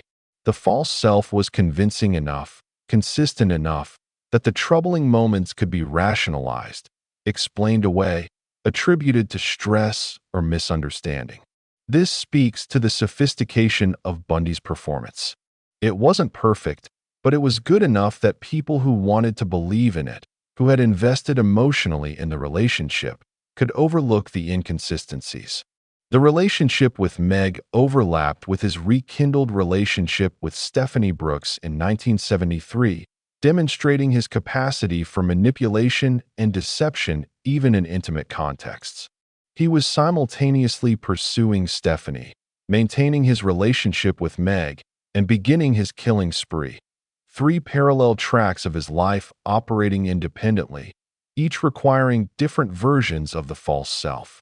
Even more striking was his work at the Seattle Crisis Clinic Suicide Prevention Hotline, which he began in 1971 and continued through 1972. Here was Ted Bundy, harboring violent fantasies and likely already planning his first attacks, spending his evenings counseling people in emotional crisis, talking them through suicidal ideation, providing empathetic support and practical guidance. And Rule, who worked alongside him at the clinic and would later become a famous true crime writer, consistently described him as excellent at the work. He was patient, empathetic, good at listening, and providing appropriate responses. The clinic supervisors thought highly of him. People in crisis responded positively to him, felt helped by their interactions with him. This is psychologically paradoxical and deeply disturbing. How could someone without genuine empathy, someone actively planning to hurt women, effectively counsel people in emotional distress? The answer lies in understanding the difference between cognitive empathy and effective empathy. Cognitive empathy is the ability to intellectually understand what others are feeling, to recognize emotional states, and predict responses. Effective empathy is actually feeling what others feel, experiencing their emotions vicariously, being moved by their suffering. Bundy had cognitive empathy. He understood emotions intellectually and could respond to them appropriately. What he lacked was effective empathy. He didn't actually feel what others felt, wasn't genuinely moved by their suffering, didn't experience their distress as something that mattered morally. He could perform empathy convincingly because he understood its mechanics, even though the genuine feeling was absent. This distinction is crucial for understanding psychopathic individuals generally. They are not unable to understand emotions. They often understand them quite well, better than average in some cases, because they've had to study them carefully to navigate social situations effectively. What they lack is the emotional resonance, the automatic caring response that most people experience when confronted with others' suffering. The crisis hotline work served multiple purposes for Bundy. It enhanced his reputation as a caring person, providing social proof of his good character. It gave him access to people in vulnerable states, allowing him to study emotional distress up close. And it may have provided a kind of counterbalance, a way to feel like a good person while planning acts of terrible violence, maintaining the false self's illusion of moral worth. His political involvement served similar functions. Throughout his time in Seattle and later in Utah, Bundy was active in Republican political campaigns, working for moderate candidates, attending events, making connections with respectable people in political circles. He was good at this work, personable, reliable, intelligent, able to discuss policy and strategy articulately. These activities were not merely cover for his crimes. They were genuine expressions of his ambitions, his desire for status and success, his vision of who the false self should be. He genuinely wanted to be a successful lawyer, wanted to be connected to political power, wanted the respect and admiration that comes with professional accomplishment. The false self wasn't just deception, it was aspiration. This makes the compartmentalization even more remarkable. He wasn't just pretending to be someone else to avoid detection. He was actually trying to become someone else, to make the false self real and functional, even while the predatory self was operating in parallel and undermining any possibility of genuine achievement. The law school years in Utah, from 1974 to 1975, exemplify this duality. Bundy was a student at the University of Utah College of Law, attending classes, studying, taking exams. He was not a particularly successful law student. His grades were mediocre. He struggled with the workload, had difficulty focusing. But he was there, engaged with the material, participating in the institutional structures of legal education. Simultaneously, he was killing approximately one woman per month. The hunting, killing, returning to bodies, disposing of evidence. All of this was integrated into his schedule alongside law classes and study sessions. A classmate might have studied with him one afternoon, and he would be scouting for victims that evening. The professor who lectured on criminal law might have had Bundy in class the day after he committed a murder. This parallel existence required extraordinary compartmentalization and self-control. He had to maintain academic performance adequate to remain enrolled. He had to interact normally with classmates and professors, participating in discussions, attending social events, behaving like any other law student. He had to hide the physical evidence, bloodstains, missing time, suspicious materials in his apartment or vehicle. And yet he managed it, at least for a time. The false self was resilient, adaptive, capable of sustained performance even under the stress of his secret life.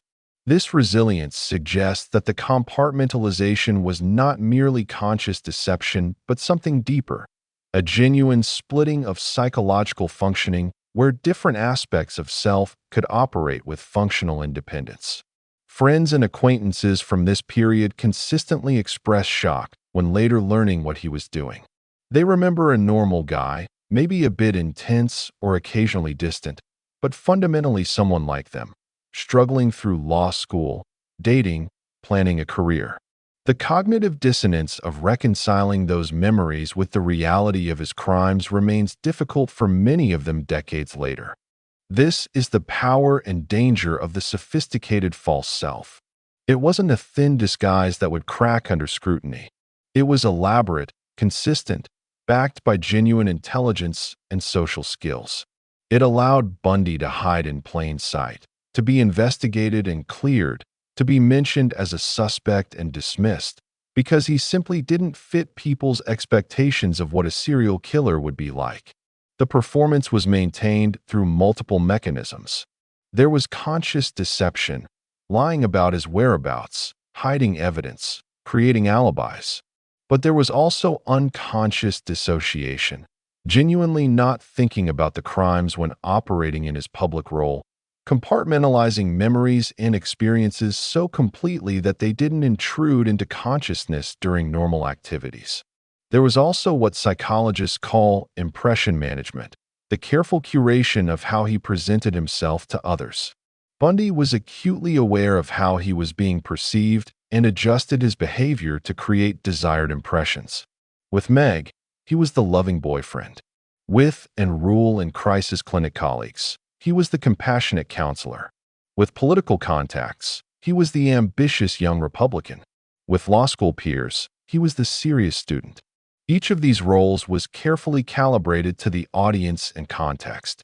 And because Bundy had no stable, authentic self to conflict with these performances, he could move between them fluidly. For someone with a healthy, integrated identity, sustaining such different personas would create cognitive dissonance and stress.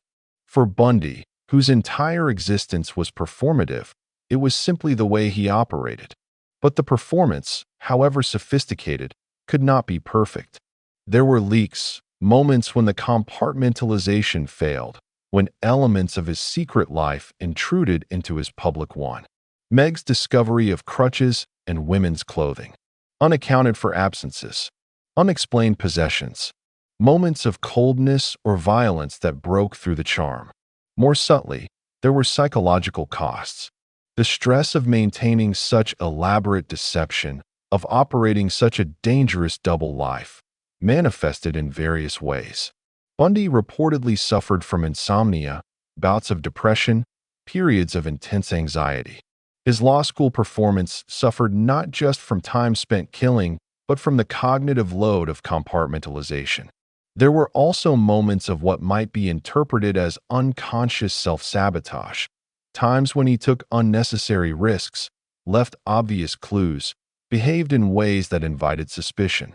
The use of his real name at Lake Sammamish, the failure to adequately dispose of evidence, the choice to kill women in areas near his residence or regular haunts. These mistakes might reflect simple human error, but they might also represent an unconscious desire to be caught, to end the exhausting performance, to finally integrate the fractured aspects of self. The dual life could not be sustained indefinitely. The sheer volume of crimes meant evidence would accumulate. The geographic patterns meant connections would eventually be made. And the risks he took, attacking in daylight, returning to bodies, keeping trophies, meant that discovery was not a matter of if, but when. When his girlfriend Meg Anders called the police to report her suspicions after the Lake Sammamish incidents, providing Ted Bundy's name as a possible suspect, it might have seemed like a betrayal. But Meg was responding to the accumulation of troubling signs, the sense that something was deeply wrong, the recognition that the man she loved might be the man the police were seeking. That call, along with similar tips from Rule and others who knew him, put his name on law enforcement's radar. But even then, the false self protected him. When detectives interviewed him, they found him cooperative, charming, seemingly transparent. He didn't fit their profile. He had no serious criminal record. He seemed like an unlikely suspect despite the tips. This illustrates a broader point about the performance of normalcy. It exploits our cognitive biases and expectations. We expect monsters to look like monsters, to seem obviously wrong or dangerous. When someone presents as educated, articulate, involved in respectable activities, we struggle to imagine them as capable of monstrous acts. Bundy understood this and exploited it ruthlessly. The performance of normalcy was perhaps his most effective weapon, more dangerous even than his physical methods of attack. It allowed him to kill for years while maintaining relationships, employment, and educational pursuits. It allowed him to be investigated and cleared. It allowed him to continue hunting even as the net was closing. But every performance must eventually end. For Bundy, the final curtain would come not through brilliant detective work, but through a moment of random chance. A routine traffic stop that would finally pull back the carefully maintained mask and expose the horror beneath. The unraveling, capture, escape, and recapture. The evening of August 16th, 1975, began routinely for Utah Highway Patrol Sergeant Bob Hayward. He was driving through a residential neighborhood in Granger, a suburb of Salt Lake City, when he noticed a Volkswagen Beetle running without lights in the early morning darkness. When he pulled alongside to investigate, the Beetle suddenly accelerated and ran a stop sign, attempting to evade him. This response immediately elevated what might have been a simple warning into something suspicious. Sergeant Hayward pursued, eventually pulling the vehicle over. The driver, who identified himself as Ted Bundy, was polite and cooperative, explaining that he had been to see a movie and gotten lost in the unfamiliar neighborhood. He seemed nervous, but not excessively so, just a young man caught making a minor traffic error. But Hayward's trained eye caught details that didn't fit the innocent explanation. Looking into the vehicle, he saw that the passenger seat had been removed. There was a crowbar in the back. The darkness of the car's interior obscured other contents, but something felt wrong. He asked Bundy if he would consent to a search of the vehicle. Bundy, still maintaining his cooperative demeanor, agreed. What Hayward found transformed a traffic stop into a potential felony investigation. In addition to the crowbar, there was an ice pick, a ski mask, rope, wire, handcuffs, and torn strips of sheet. These were not items someone would typically have from seeing a movie. These were tools for abduction and restraint. Bundy was arrested on suspicion of burglary. At that point, Hayward had no reason to connect him to anything more serious. But when the local detectives learned that a Ted Bundy had been arrested with such suspicious materials, they immediately connected it to the tips they had received about a Ted who might be involved in the Lake Sammamish disappearances in Washington.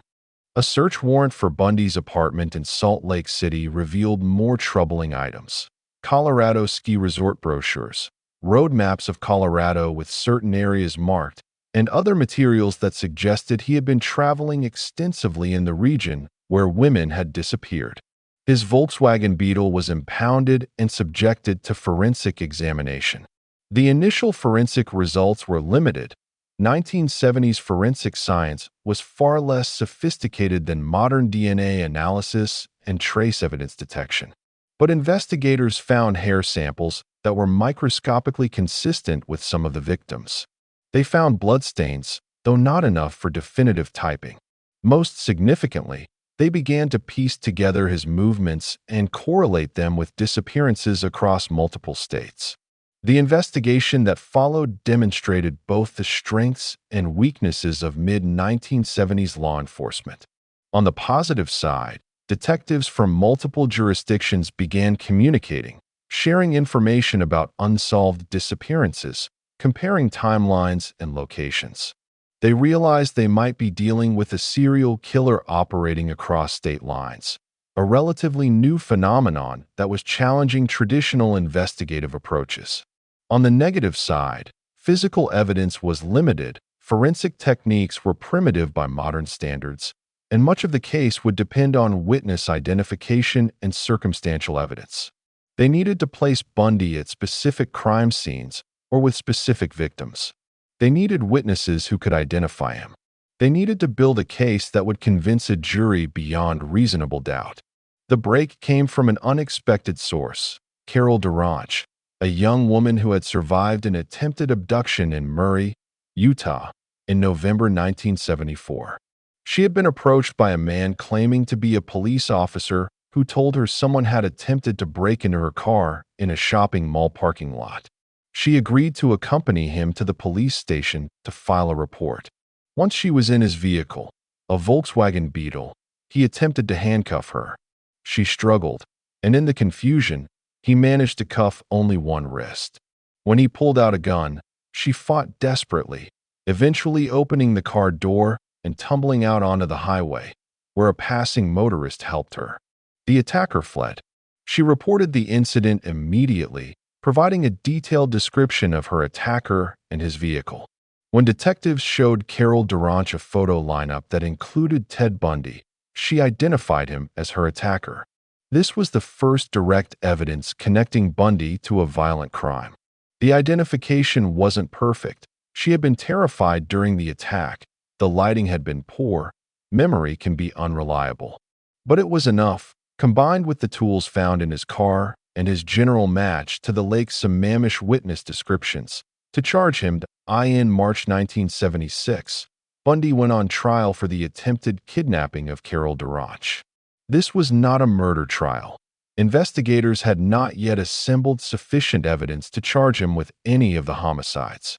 But it was a critical test. A conviction would at least remove him from the streets while they built their murder cases.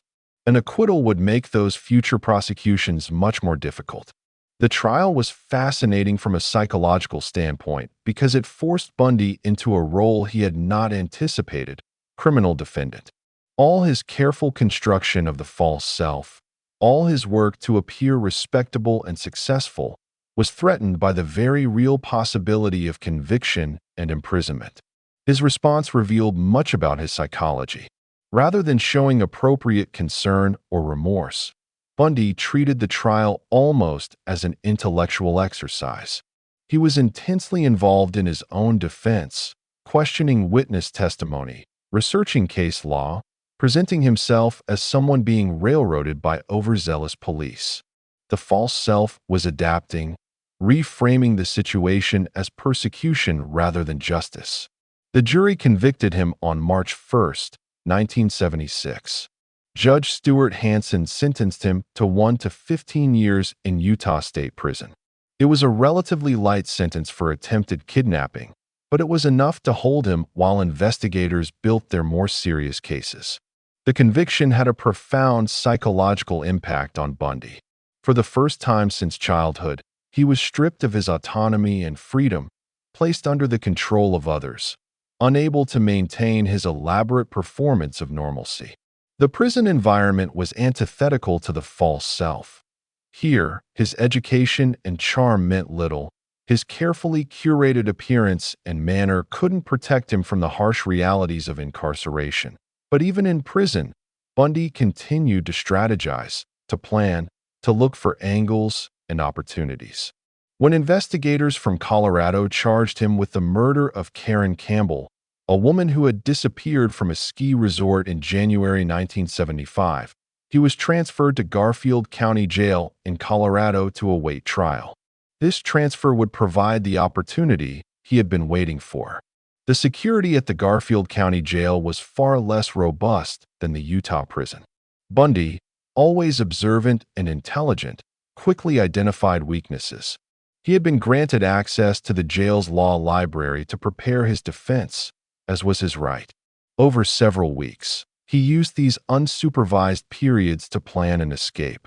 On June 7, 1977, during a court hearing in the judge's chambers, Bundy asked to visit the law library in the courthouse. Left alone briefly, he jumped from a second-story window and simply walked away. He had lost weight intentionally to fit through the window. He was wearing layers of clothing under his jail jumpsuit. He had studied the area and knew which direction to run. The escape itself was over in moments. For 6 days, Ted Bundy was free. He made it to Aspen, broke into a cabin, stole food and supplies, and hid in the mountains. But he was ill-prepared for survival in the wilderness, and the massive manhunt eventually forced him to attempt hitchhiking out of the area. When a deputy spotted him and pulled over to offer assistance, Bundy panicked and ran. He was recaptured after a brief chase. This first escape is psychologically revealing. Despite knowing he would be caught, despite the certainty of harsher punishment, Bundy chose the temporary freedom over rational self-interest. This suggests the psychological distress of confinement was unbearable enough to override practical concerns. It also demonstrates his characteristic overconfidence. his belief that he was smart enough, resourceful enough, to succeed where others would fail. Upon recapture, he was transferred to a more secure facility and held under closer observation. But even this didn't deter him. Over the subsequent months, while ostensibly preparing for his murder trial, Bundy was planning a more elaborate escape. This time, he would not improvise. He acquired a hacksaw blade, how remains unclear, but possibly through a visitor or corrupt guard. Over several weeks, he sawed through the steel bars of his cell ceiling, creating a hole large enough to crawl through. He lost more weight to ensure he could fit.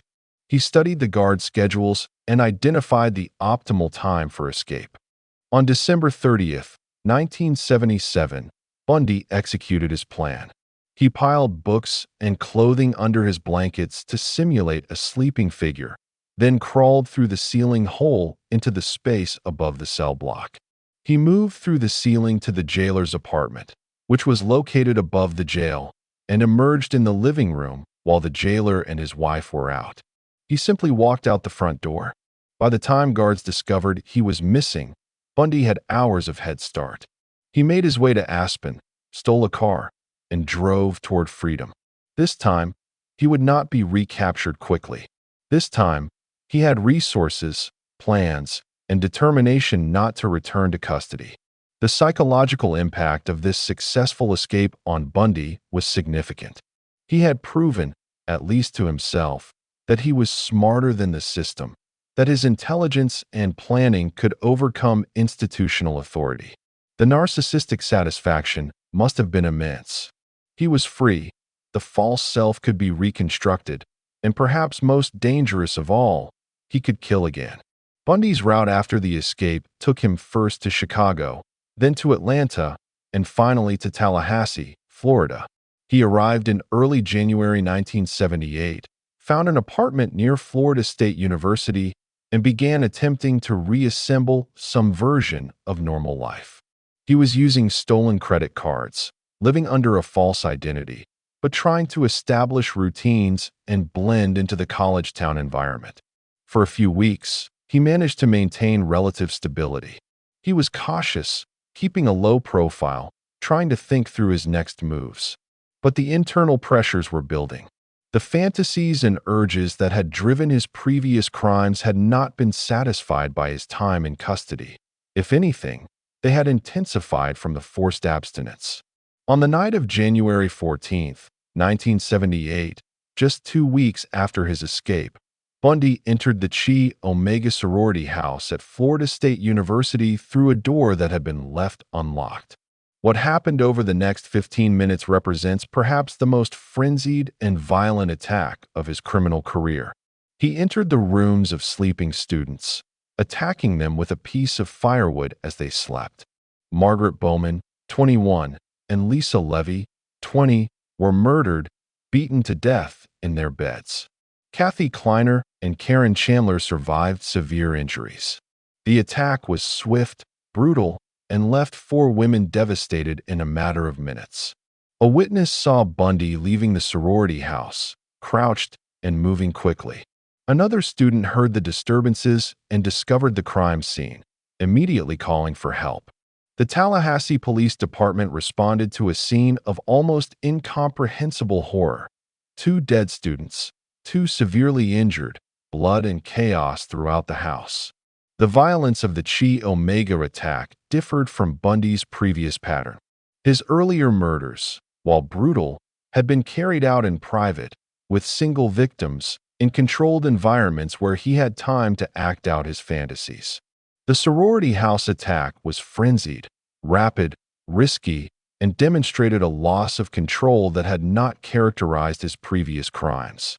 This escalation likely reflected multiple factors: the stress of escape and living as a fugitive, the pressure of unsatisfied urges built up during his imprisonment, possible substance abuse. He was reportedly drinking heavily during this period, and perhaps a sense of desperation or fatalistic acceptance that recapture was inevitable. Less than an hour after the Chi Omega attack, Bundy broke into another apartment blocks away and attacked Cheryl Thomas, a Florida State dance student. She survived, but suffered severe injuries, including a broken skull and permanent hearing loss. Only Bundy knows why he attacked again so quickly, in such proximity to the first crime scene, but it suggests a kind of frenzy, a loss of the careful control that had characterized his previous offending. Despite the audacity of these attacks, Bundy might have evaded capture if he had left Tallahassee immediately. But he didn't.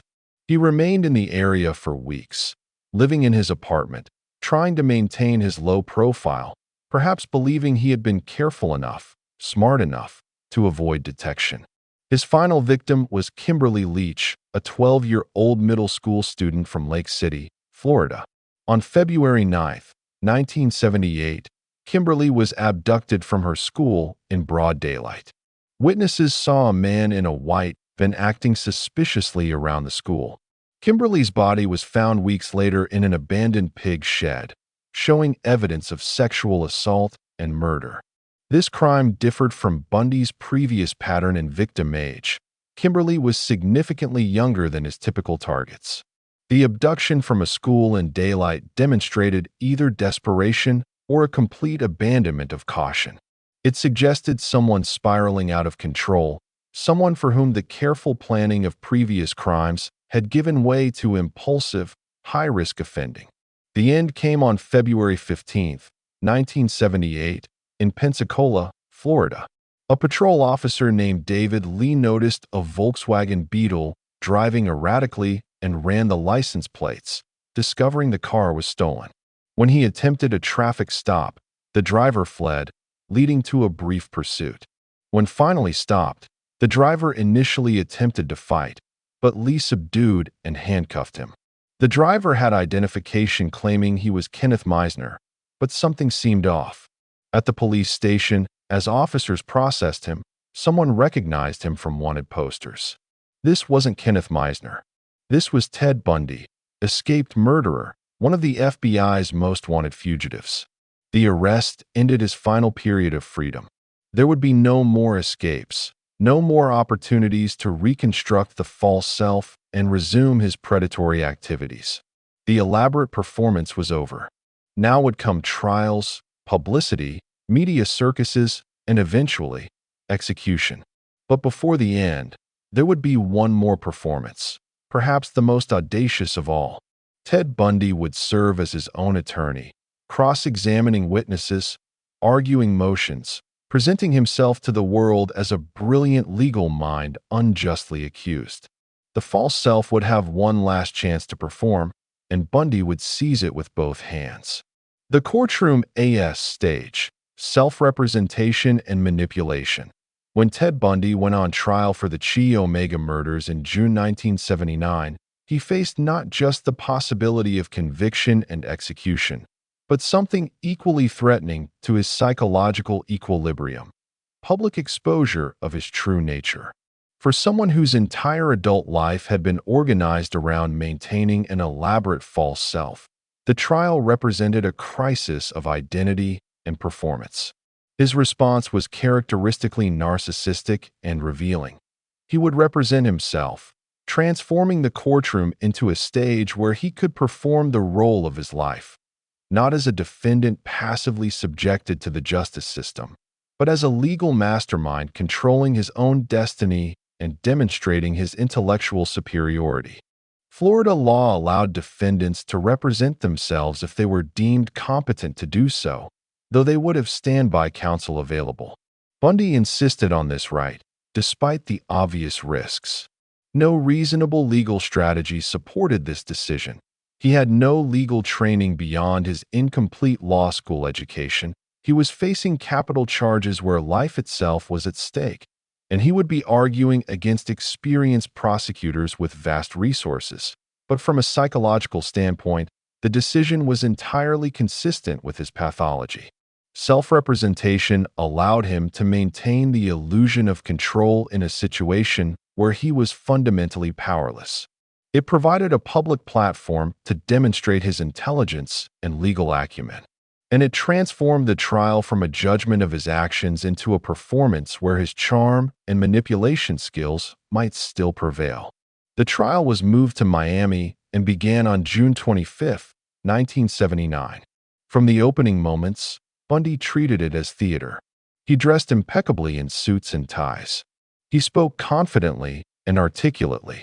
He addressed the judge with appropriate deference while maintaining an air of professional equality, as if he were a colleague rather than a defendant facing the death penalty.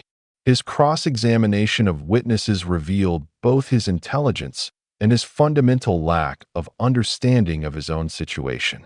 He was technically competent in many ways. He knew how to frame questions, how to object to testimony, how to cite precedent. But he lacked the strategic wisdom and emotional detachment that effective legal representation requires. He couldn't see himself as others saw him, couldn't recognize that his confidence appeared as arrogance, his charm as manipulation, his intelligence as narcissistic self-regard. The prosecution's case was strong, but not overwhelming. Physical evidence included a pantyhose mask found in Bundy's car that contained hairs matching Chi Omega victim Lisa Levy. There were bite marks on Lisa Levy's buttock that forensic odontologists matched to Bundy's teeth, a relatively new and controversial form of evidence at the time, but compelling when presented to the jury. There were witness testimonies placing him in the area, though none had seen him actually commit the crimes. Most damaging was the testimony of Nita Neary, a Chi Omega resident who had returned to the sorority house shortly after the attacks and saw a man leaving who matched Bundy's description. She had gotten a good look at his profile as he turned toward her before fleeing. Her identification wasn't absolutely certain. It was dark, she was frightened. The encounter was brief, but combined with the other evidence, it was powerful. Bundy's strategy in cross-examining Neary and other witnesses was to create doubt about their certainty, to suggest alternative explanations, to highlight inconsistencies in their accounts. This is standard defense attorney procedure, and he was reasonably effective at it. But he couldn't overcome the cumulative weight of evidence, and more importantly, he couldn't overcome the impression he himself was making on the jury. The jurors could observe him directly, could watch his manner and effect, could form impressions about his character and credibility. What they saw was not the charming, wrongfully accused, innocent man he imagined himself to be. They saw someone arrogant, cold, oddly detached from the gravity of the charges, performing rather than genuinely defending himself. One of the most psychologically revealing moments came when Bundy cross-examined Dr. Richard Suverin, the forensic odontologist who had matched the bite marks on Lisa Levy to Bundy's teeth. This was perhaps the most damaging evidence against him. Physical proof that his teeth had left marks on a victim's body. A rational defendant would have approached this testimony with extreme caution, focusing on attacking the reliability of bite mark evidence generally. Instead, Bundy seemed almost fascinated by the technical details, asking questions that suggested more curiosity than defensive strategy. He appeared to be intellectually engaged with the forensic science rather than fighting for his life. This dissociation from the reality of his situation, the ability to treat his own murder trial as an interesting academic exercise, demonstrated the profound disconnect between his self-perception and objective reality. The prosecution called numerous witnesses establishing Bundy's presence in Tallahassee, his use of stolen credit cards, his movements around the time of the murders. They presented evidence from the Kimberly Leach case, which was being tried separately but helped establish pattern and motive.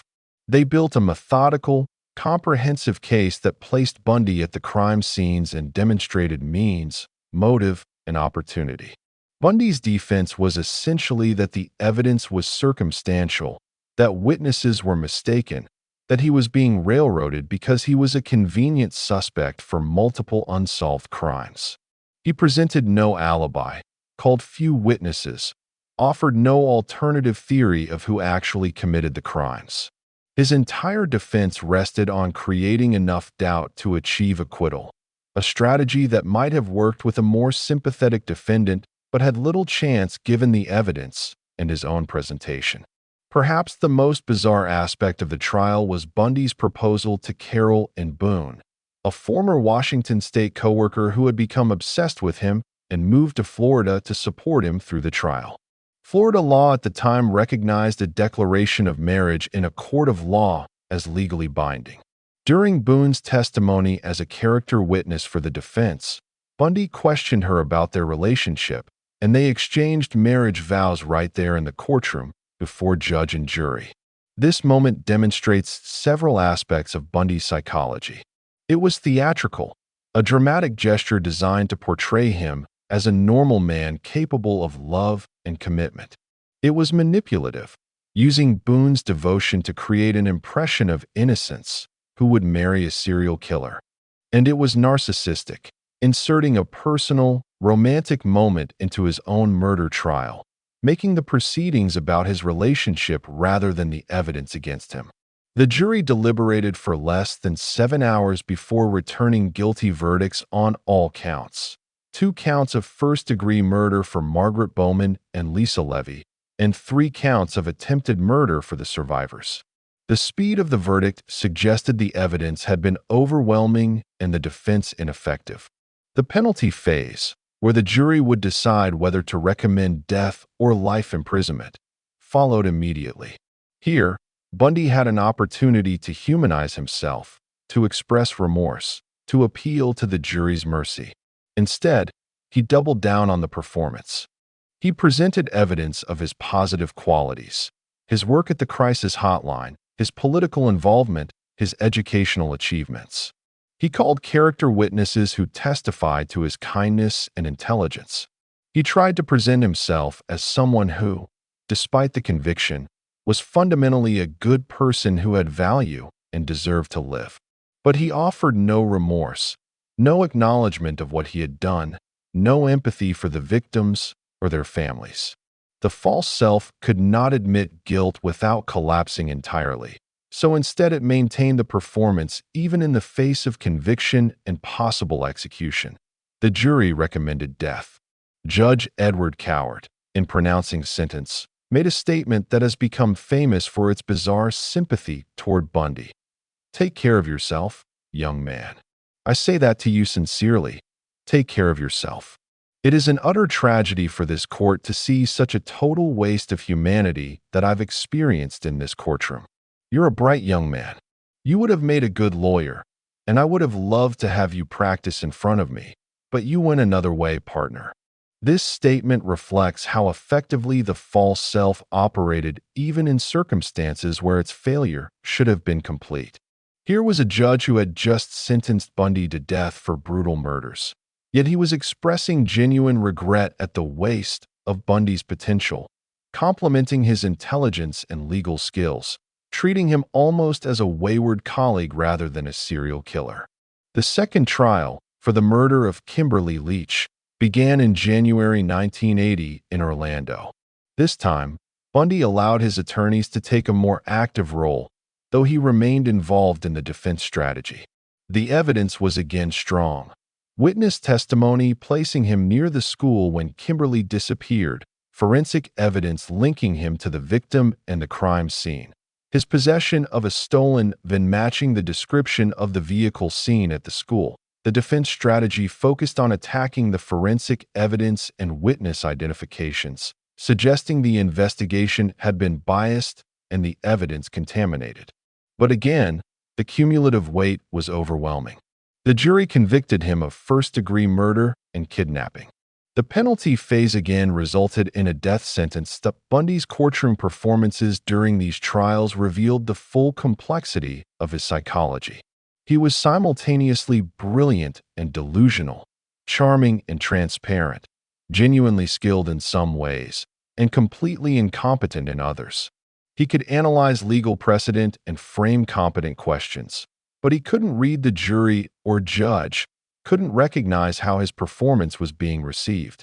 This disconnect between self-perception and reality is characteristic of narcissistic personality disorder. Bundy genuinely believed he was impressing people with his legal acumen, couldn't see that his arrogance and lack of remorse were damaging his case. He thought he was demonstrating innocence through confident self-representation, couldn't recognize that it appeared as a psychopath's inability to appropriately respond to the gravity of his situation. The marriage to Carol and Boone, executed in that surreal courtroom moment, actually resulted in a daughter.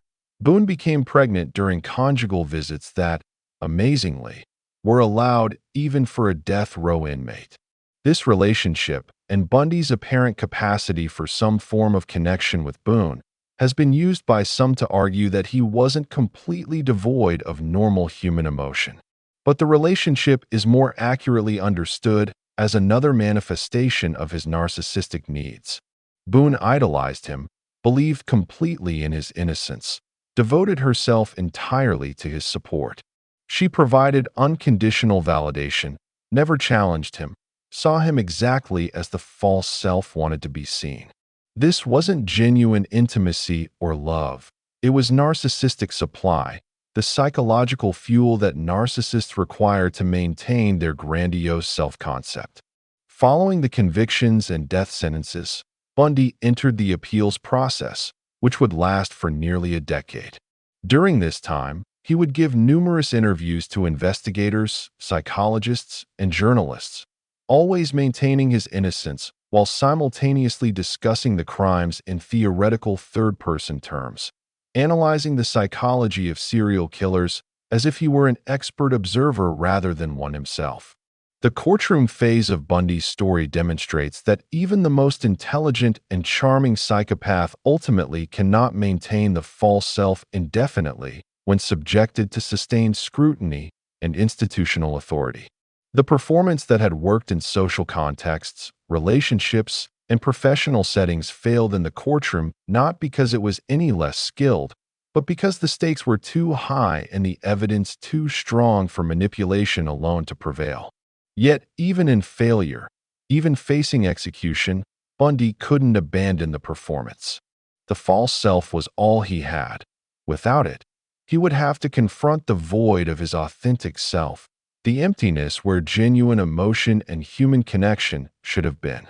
Better to maintain the illusion, even when no one else believed it, than to face that existential horror. Death Row Confessions, the final performances. The decade between Ted Bundy's conviction and execution was marked by a strategic dance between condemned man and justice system. Bundy recognized that his final leverage was information. He could provide details about unsolved murders, bring closure to grieving families, help investigators clear cases. And he could use this information to delay his execution, trading confessions for stays, maintaining the illusion of control even from death row. The appeals process automatically begins after a death sentence in Florida. Bundy's legal team filed motion after motion, challenging the evidence, the procedures, the constitutionality of various aspects of his trials.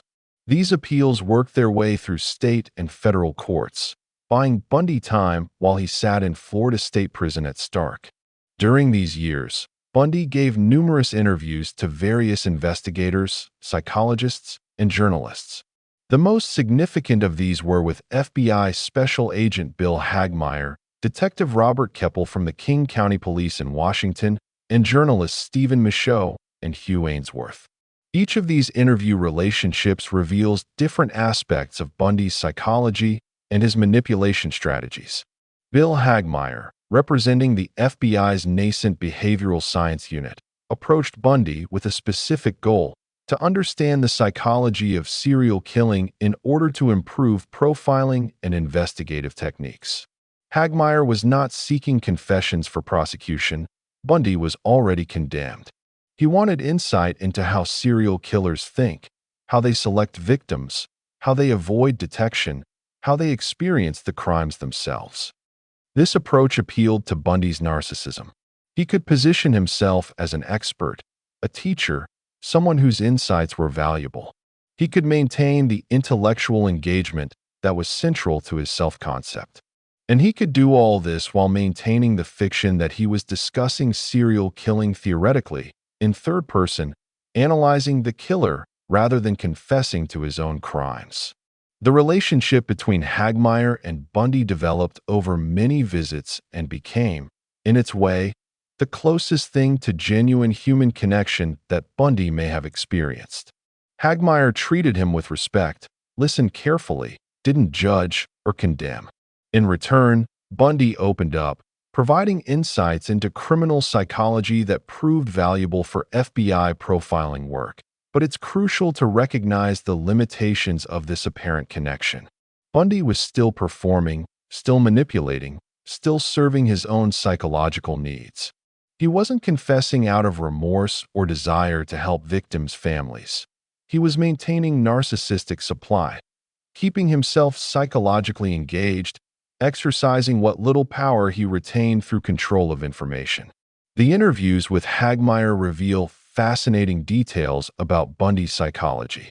He described the progression from fantasy to action, explaining how the fantasies initially satisfied the urges but eventually became insufficient, requiring actual violence to achieve the same psychological release. He discussed the compartmentalization, describing how he could commit horrific acts and then return to normal life, genuinely not thinking about the crimes until the next urge cycle began.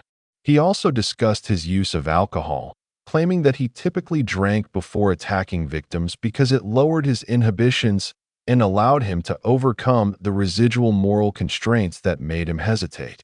This is consistent with research on violent offenders.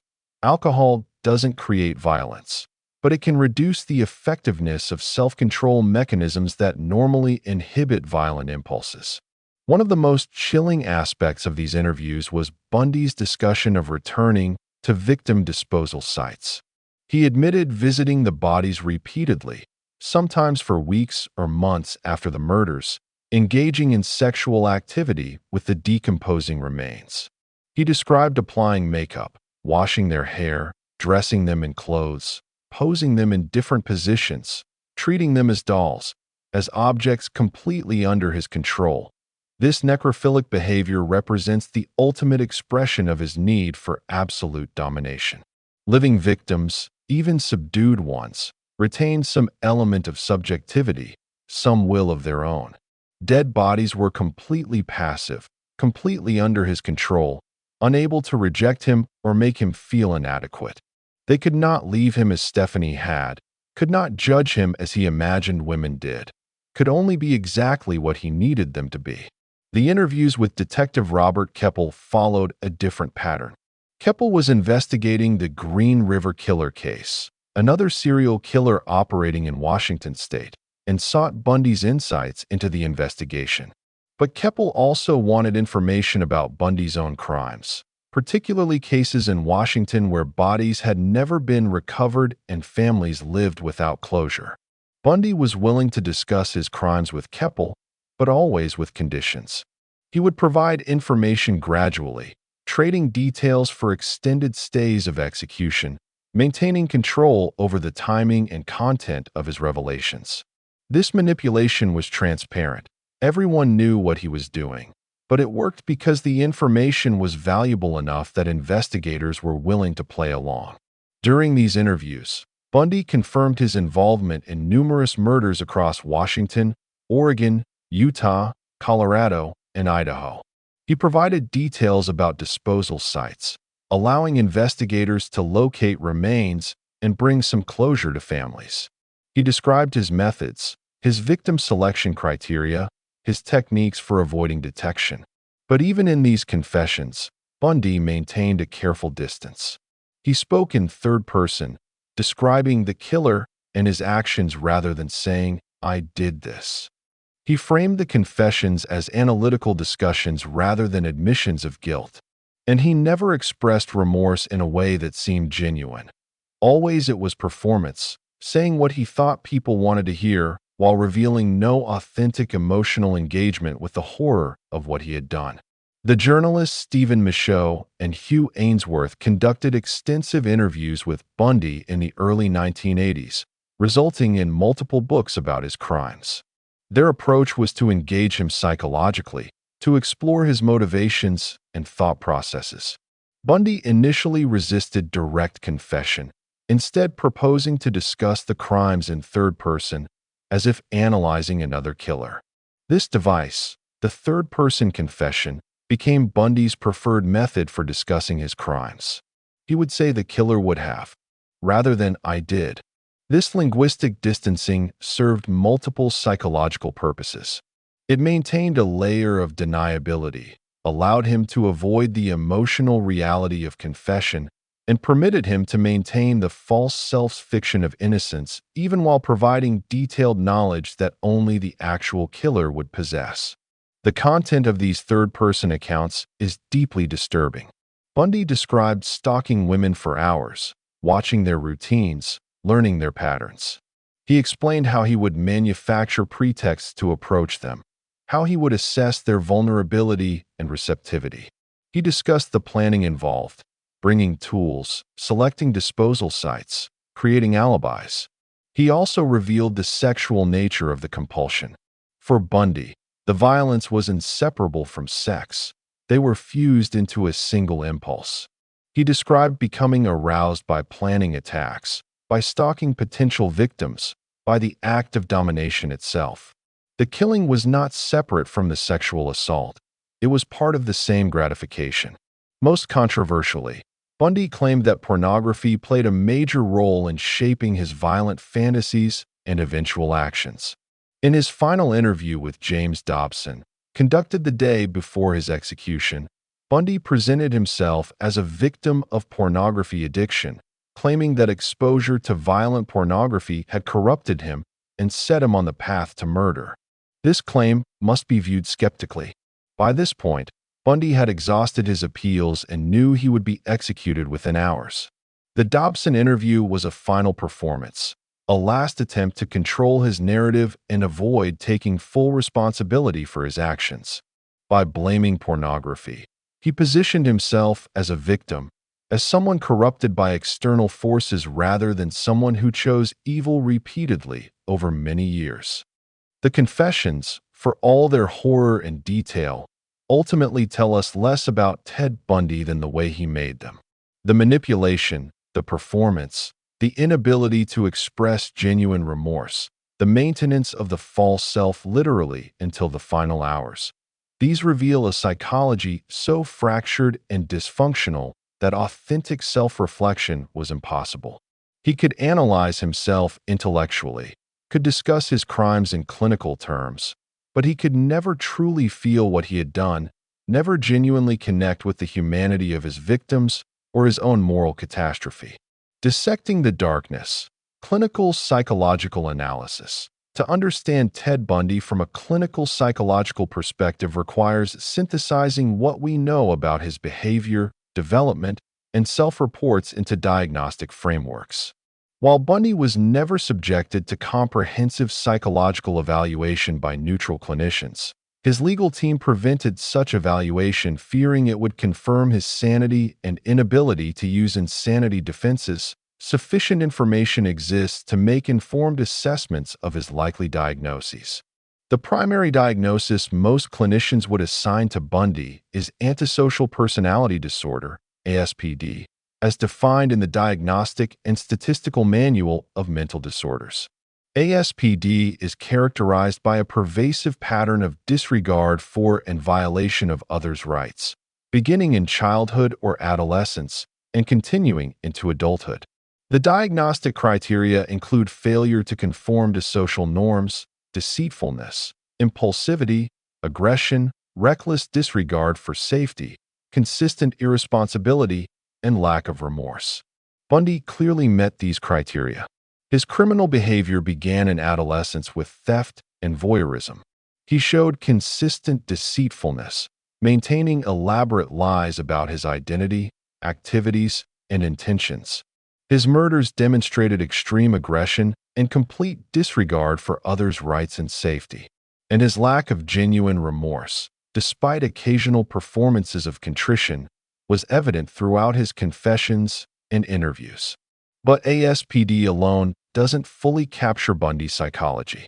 Many people with ASPD are not serial killers, do not demonstrate Bundy's level of cold calculation and sustained violence. A more specific diagnosis comes from considering psychopathy, assessed using the Psychopathy Checklist Revised, PCLR, developed by Dr. Robert Hare. The PCLR evaluates 20 traits on a scale of 0 to 2, with a maximum score of 40. A score of 30 or above typically indicates psychopathy. The traits include glibness and superficial charm, grandiose sense of self-worth, need for stimulation, pathological lying, cunning and manipulativeness, lack of remorse or guilt, shallow affect, callousness and lack of empathy, parasitic lifestyle, poor behavioral controls, promiscuous sexual behavior, early behavior problems, lack of realistic long-term goals, impulsivity, irresponsibility, failure to accept responsibility, many short-term relationships, juvenile delinquency, revocation of, conditional release, and criminal versatility. Based on documented information about Bundy, he would likely score very high on most of these dimensions. He demonstrated profound charm and superficiality in relationships. His grandiosity was evident in his self-representation at trial and his belief that he could outwit law enforcement. He engaged in pathological lying throughout his life. He was profoundly manipulative in his relationships and criminal activities. He showed complete absence of genuine remorse or empathy. His affect was shallow. He could perform emotions but not genuinely feel them. He had early behavioral problems, including theft and voyeurism. His goals, while superficially conventional, law school, career, were never pursued with genuine commitment. And he demonstrated criminal versatility from theft to burglary to murder. A retrospective PCLR assessment would likely place Bundy in the 35 to 38 range, clearly in the psychopathic range, though perhaps not the absolute highest scores who show even more impulsive and overtly violent presentations. Bundy's intelligence and planning ability placed him in the controlled psychopath category, able to delay gratification, plan long-term, and maintain a facade for extended periods. Beyond ASPD and psychopathy, Bundy demonstrated significant features of narcissistic personality disorder, NPD. NPD is characterized by grandiosity, need for admiration, and lack of empathy, along with patterns of superiority, entitlement, and hypersensitivity to criticism. Bundy's entire false self-construction was essentially an elaborate narcissistic defense, creating a grandiose image to compensate for profound feelings of inadequacy and shame. His choice to represent himself at trial, despite the obvious risks, exemplifies pathological narcissism. He genuinely believed he was intelligent enough to win, couldn't accept that professional attorneys with decades of experience might be more competent. His need for admiration was evident in his cultivation of media attention, his enjoyment of the groupies who sent him love letters, his desire to be seen as special and significant even as a criminal. The narcissistic injury of the Stephanie Brooks rejection appears to have been a critical trigger for his violence. The rage at this wounding of his grandiose self-image, the need to restore the sense of superiority and control, drove both his calculated revenge against Stephanie and his subsequent hunting of women who resembled her. This pattern, narcissistic injury leading to rage and violence, is consistent with what researchers have identified in studying narcissistic violence.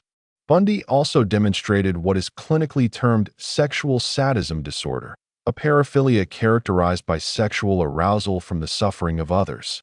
The murders were not simply means to an end, sexual access to victims. The violence itself, the terror of victims, their suffering and death were sources of sexual arousal. This fusion of sex and violence is the hallmark of sexual sadism. The progression of his sadistic behaviors over time is consistent with the literature on paraphilias. Initial manifestations, voyeurism, pornography consumption, stalking fantasies, escalated to hands-on offending. Each successful attack reinforced the behavior through powerful combination of sexual gratification and psychological reward, sense of power, and control. The intensity required for arousal increased over time, necessitating more elaborate scenarios, more victims, more violence. The necrophilic behavior represents an extreme endpoint of sexual sadism, the ultimate objectification and control, where the victim is reduced to a completely passive object incapable of any autonomous response. Some researchers categorize necrophilia as separate paraphilia, but in Bundy's case, it appears to have been an extension of his sadistic need for total domination rather than a primary sexual interest in corpses paresi.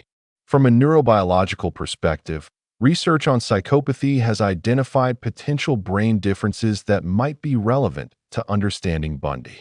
Studies using functional MRI have found that psychopathic individuals often show reduced activation in brain regions associated with empathy and moral reasoning, particularly the ventromedial prefrontal cortex, orbitofrontal cortex, and amygdala. These brain regions are involved in processing emotional information, particularly emotions related to others' distress, and in generating the emotional responses that normally constrain antisocial behavior: guilt, empathy, fear of punishment. Reduced functioning in these areas could explain psychopaths' ability to harm others without the emotional distress that would prevent such behavior in neurotypical individuals. Bundy's request that his brain be studied after execution might have been self-serving, seeking a biological excuse for his behavior, but it wasn't entirely unreasonable. Had such study been conducted, it might have revealed structural or functional abnormalities that contributed to his pathology. However, we must be cautious about biological determinism. Many people have similar brain differences without becoming violent, and brain structure is influenced by experience and behavior, not just genetics. The relationship between biology and psychology in cases like Bundy's is complex and bidirectional. He may have been born with temperamental characteristics that predisposed him to certain outcomes, perhaps lower baseline empathy, higher sensation seeking, poor fear conditioning. But these predispositions were shaped by his experiences: the early attachment disruptions, the violent household, the identity confusion, the social rejections, into the specific pathology that emerged. Moreover, his behaviors likely changed his brain over time. The repetitive engagement in violent fantasy probably strengthened certain neural pathways while weakening others. The compartmentalization may have involved actual dissociation of brain networks that are normally integrated. The sustained deception may have altered the brain systems involved in self-monitoring and behavioral control. Some researchers have attempted to distinguish between psychopaths and sociopaths, with psychopathy conceptualized as more biologically based and sociopathy as more environmentally caused. By this distinction, Bundy might be characterized as having both psychopathic traits, the emotional deficits, the charm, the manipulation, and sociopathic features, the influence of his chaotic upbringing, the development of antisocial behavior in response to environmental factors. However, this distinction is not universally accepted in clinical psychology. Most researchers view psychopathy as involving both biological vulnerabilities and environmental influences, with different cases showing different combinations of these factors. Bundy likely had both constitutional vulnerabilities and environmental experiences that combined to produce his pathology. Comparing Bundy to other well-studied serial killers reveals both commonalities and differences. Like many serial sexual murderers, he had a disturbed childhood marked by family dysfunction, showed early behavioral problems, developed deviant sexual fantasies in adolescence, and progressed from fantasy to action in early adulthood. Like others, he targeted strangers, used manipulation and deception to gain access to victims, preferred complete control over victims in private locations. But Bundy differed from many serial killers in his level of apparent social functioning. Unlike someone like Ed Gein or Jeffrey Dahmer, who were obviously odd and socially isolated, Bundy maintained relationships, pursued conventional goals, presented as normal to most observers. This reflects his higher intelligence and more sophisticated false self-construction, but also may indicate differences in the specific nature and severity of his pathology. Where Bundy scored extremely high on psychopathy measures, particularly the interpersonal and affective components, charm, manipulation, lack of empathy, he scored lower on some of the lifestyle and antisocial components, impulsivity, irresponsibility, diverse criminal behavior. He was more controlled, more organized, more capable of sustained planning than many other violent offenders. This combination, high interpersonal/affective psychopathy with relative behavioral control, places Bundy in a particularly dangerous category. He had the emotional deficits that made extreme violence possible, combined with the intelligence and self-control to evade detection for years. Less intelligent or more impulsive offenders are caught more quickly. Bundy's particular constellation of traits made him both willing and able to sustain serial predation. The question of treatment is worth addressing, though it's largely theoretical given Bundy's execution. Could someone with his constellation of pathologies be treated? The clinical literature on treating psychopathy is discouraging. While symptoms of ASPD can sometimes be reduced through intensive behavioral interventions, particularly when individuals are motivated to change, true psychopathy appears largely resistant to traditional psychological treatments. The core deficits, lack of empathy, absence of genuine guilt, inability to form authentic emotional connections, are not readily treatable with current approaches. Cognitive behavioral interventions can teach prosocial behaviors and reduce antisocial ones, but they don't create genuine empathy where it's absent. Medications can reduce impulsivity and aggression, but don't address the fundamental personality structure. For someone like Bundy, with deeply entrenched psychopathic traits, narcissistic pathology, and sexual sadism, treatment prospects would have been minimal even with the most intensive interventions. The behaviors were too reinforcing, sexually gratifying, psychologically rewarding through sense of power. The personality structure too disturbed, the capacity for genuine self-reflection too limited. This doesn't mean that all people with psychopathic traits are untreatable or that prevention is impossible. Early intervention with children showing callous unemotional traits before personality structure becomes fixed shows some promise.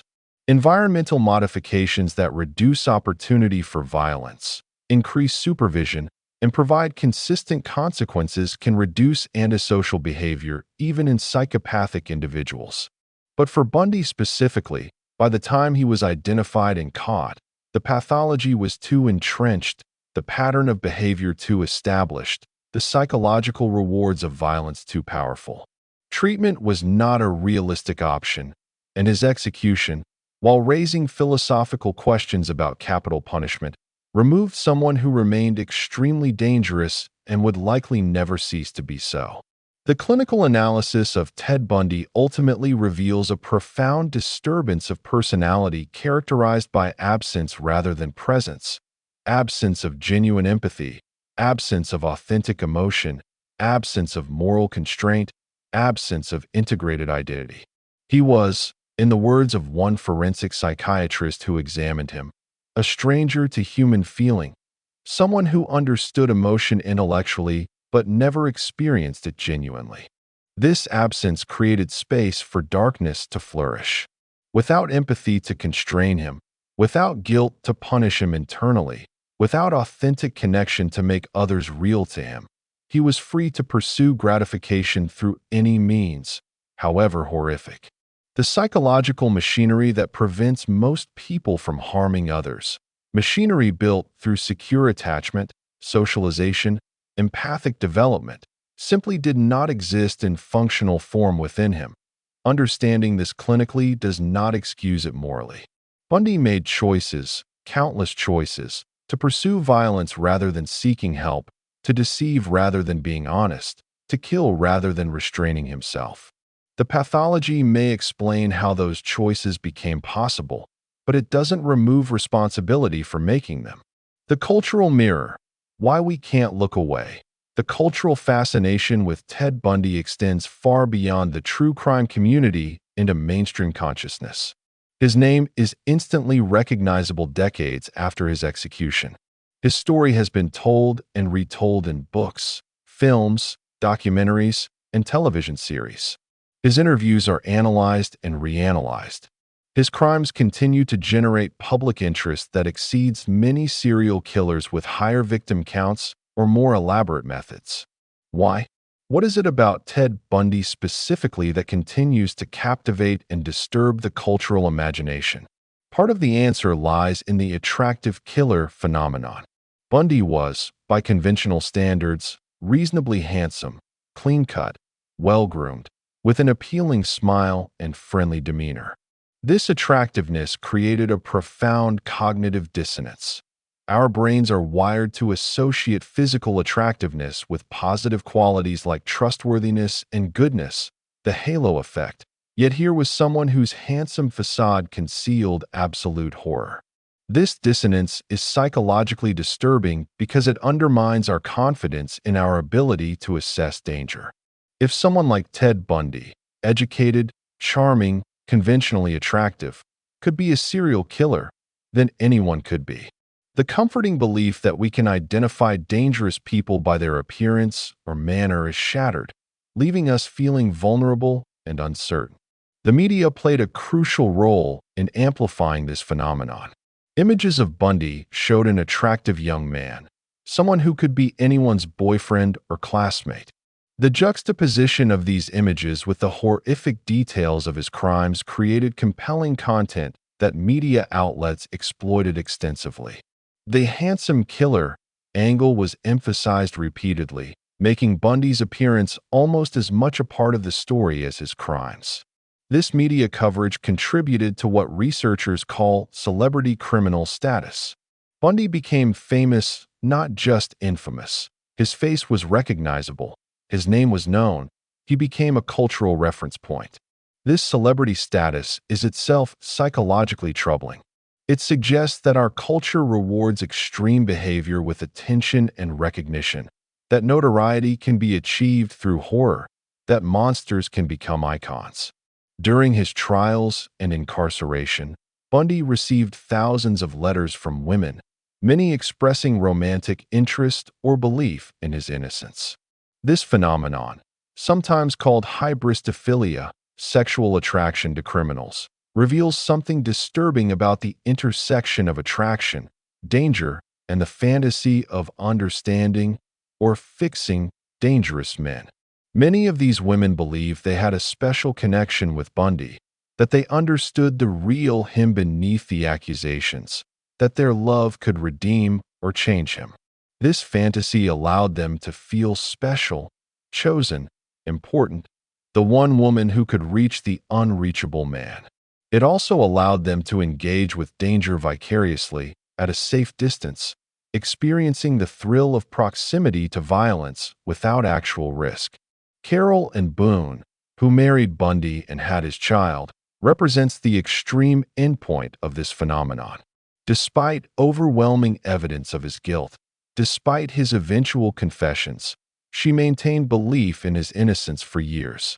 This level of denial required profound psychological compartmentalization, the ability to hold contradictory beliefs simultaneously, to dismiss evidence that contradicted her desired reality. The psychology of Bundy's groupies parallels, in some ways, the psychology of Bundy himself. Both involved elaborate construction of false realities. Both prioritized psychological needs over objective truth. Both demonstrated remarkable capacity for denial and compartmentalization. The difference is that Bundy's delusions enabled violence, while theirs enabled its normalization and romanticization. Modern social media has amplified this troubling dynamic. Posts describing Bundy as hot or expressing attraction to him appear regularly on platforms like Twitter and TikTok, often from young women who weren't alive during his crimes. The Zac Efron Netflix film Extremely Wicked, Shockingly Evil and Vile, 2019, generated controversy precisely because Efron's attractiveness and charisma threatened to romanticize Bundy, to make him sympathetic rather than monstrous. This romanticization represents a failure of moral imagination, an inability or unwillingness to hold in mind the actual horror of what Bundy did to actual women. The victims become abstractions, distant and unreal, while Bundy becomes a compelling character in a narrative. This is precisely the dehumanization that allowed Bundy to kill, seeing people as objects or abstractions rather than fully real human beings with interior lives and value. The cultural obsession with serial killers generally, and Bundy specifically, raises ethical questions about the nature of our fascination with violence. True crime is among the most popular genres across media platforms. Podcasts, documentaries, books, and television series about serial killers generate enormous audiences and significant profits. What does this say about us as a culture? Some argue that true crime interest is essentially pro-social. It represents an attempt to understand evil, to identify warning signs, to prepare ourselves mentally for danger. By studying cases like Bundy's, we learn about manipulation tactics, about the banality of evil, about the importance of trusting our instincts when something feels wrong. This knowledge might make us safer, more vigilant, better prepared. Others contend that the fascination is more troubling, that it represents a form of entertainment derived from others' suffering, that it gratifies dark impulses vicariously, that it romanticizes violence by making celebrities of killers. The line between educational interest and entertainment consumption is not always clear, and the commercial exploitation of victims' stories raises questions about ethical boundaries. The victims' families often express profound frustration with this ongoing cultural fascination.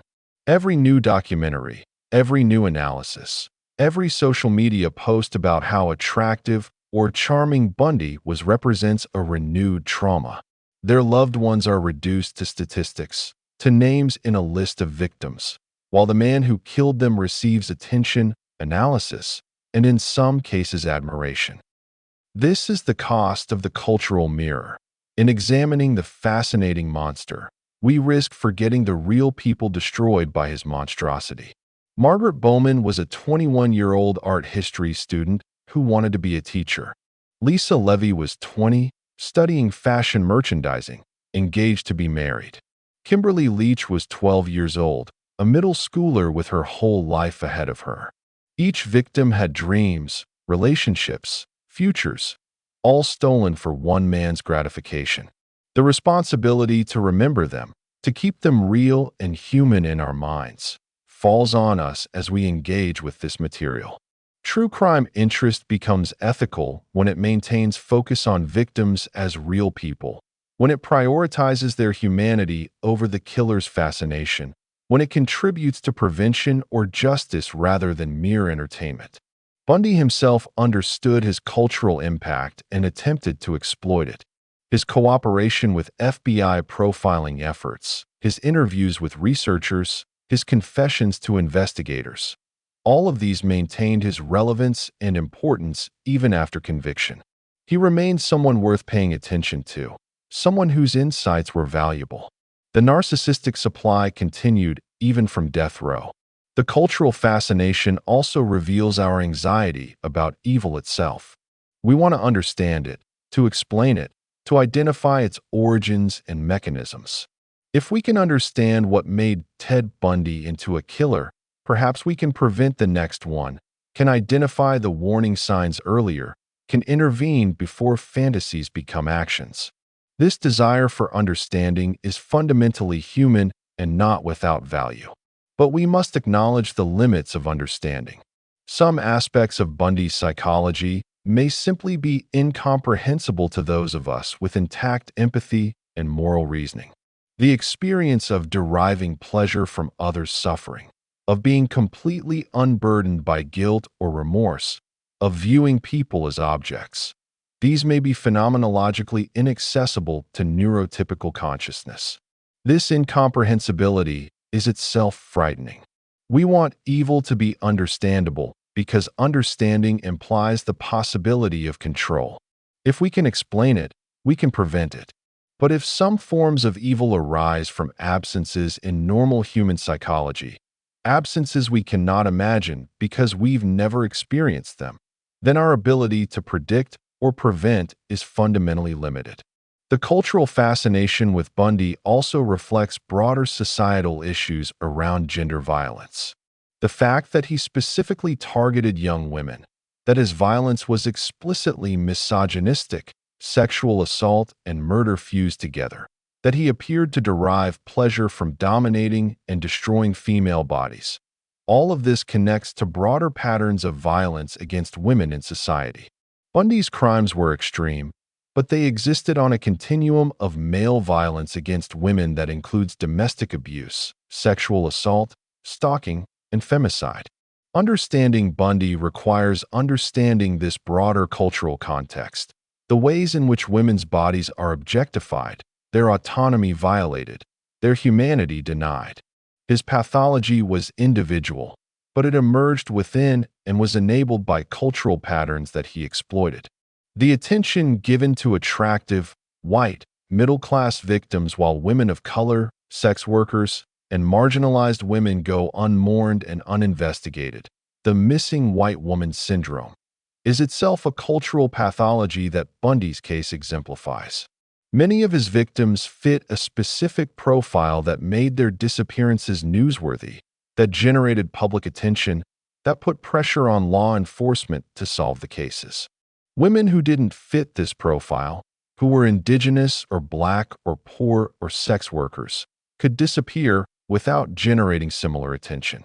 This differential value assigned to victims' lives is morally indefensible and continues to shape both criminal targeting and law enforcement response. Bundy targeted women he saw as valuable in cultural terms, and the cultural response validated that targeting by centering attention on these particular victims. The lessons we should draw from the cultural fascination with Bundy are complex. On one hand, his case does teach valuable lessons about psychological manipulation, the performance of normalcy by disturbed individuals, the importance of trusting intuition when something feels wrong, and the need for better tools to identify and intervene with violent offenders. On the other hand, the fascination risks becoming complicit in the very dynamics that made his crimes possible: the objectification of victims, the romanticization of dangerous men, the centering of perpetrator psychology over victim humanity, the entertainment value extracted from suffering. We can't undo the cultural impact Bundy has had, but we can be more thoughtful about how we engage with his story going forward. This means centering victims' humanity, resisting romanticization, maintaining ethical boundaries around the consumption of violence as entertainment, and using the case to improve prevention and intervention rather than merely to fascinate and disturb. The cultural mirror that Bundy holds up reflects not just his pathology, but our own, our vulnerabilities, our biases, our fascinations, our failures. Looking into that mirror requires courage to see not just the monster, but what the monster reveals about ourselves and our society. Lessons from the Abyss. Conclusion and implications.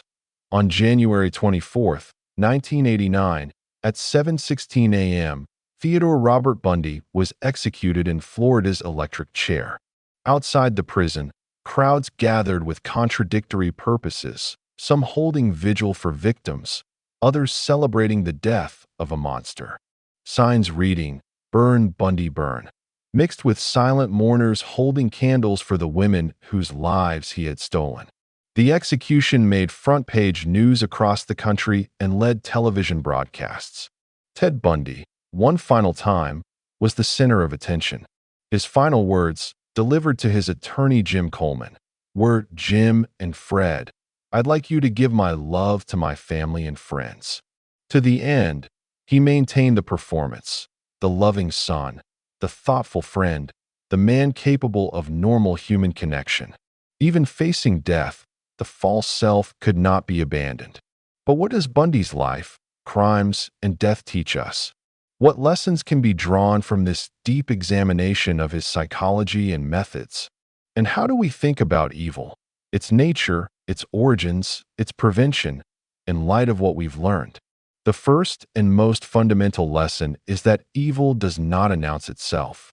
It does not arrive with obvious markers, with visible signs of monstrosity. It can wear the face of the charming young man, the helpful stranger, the successful professional.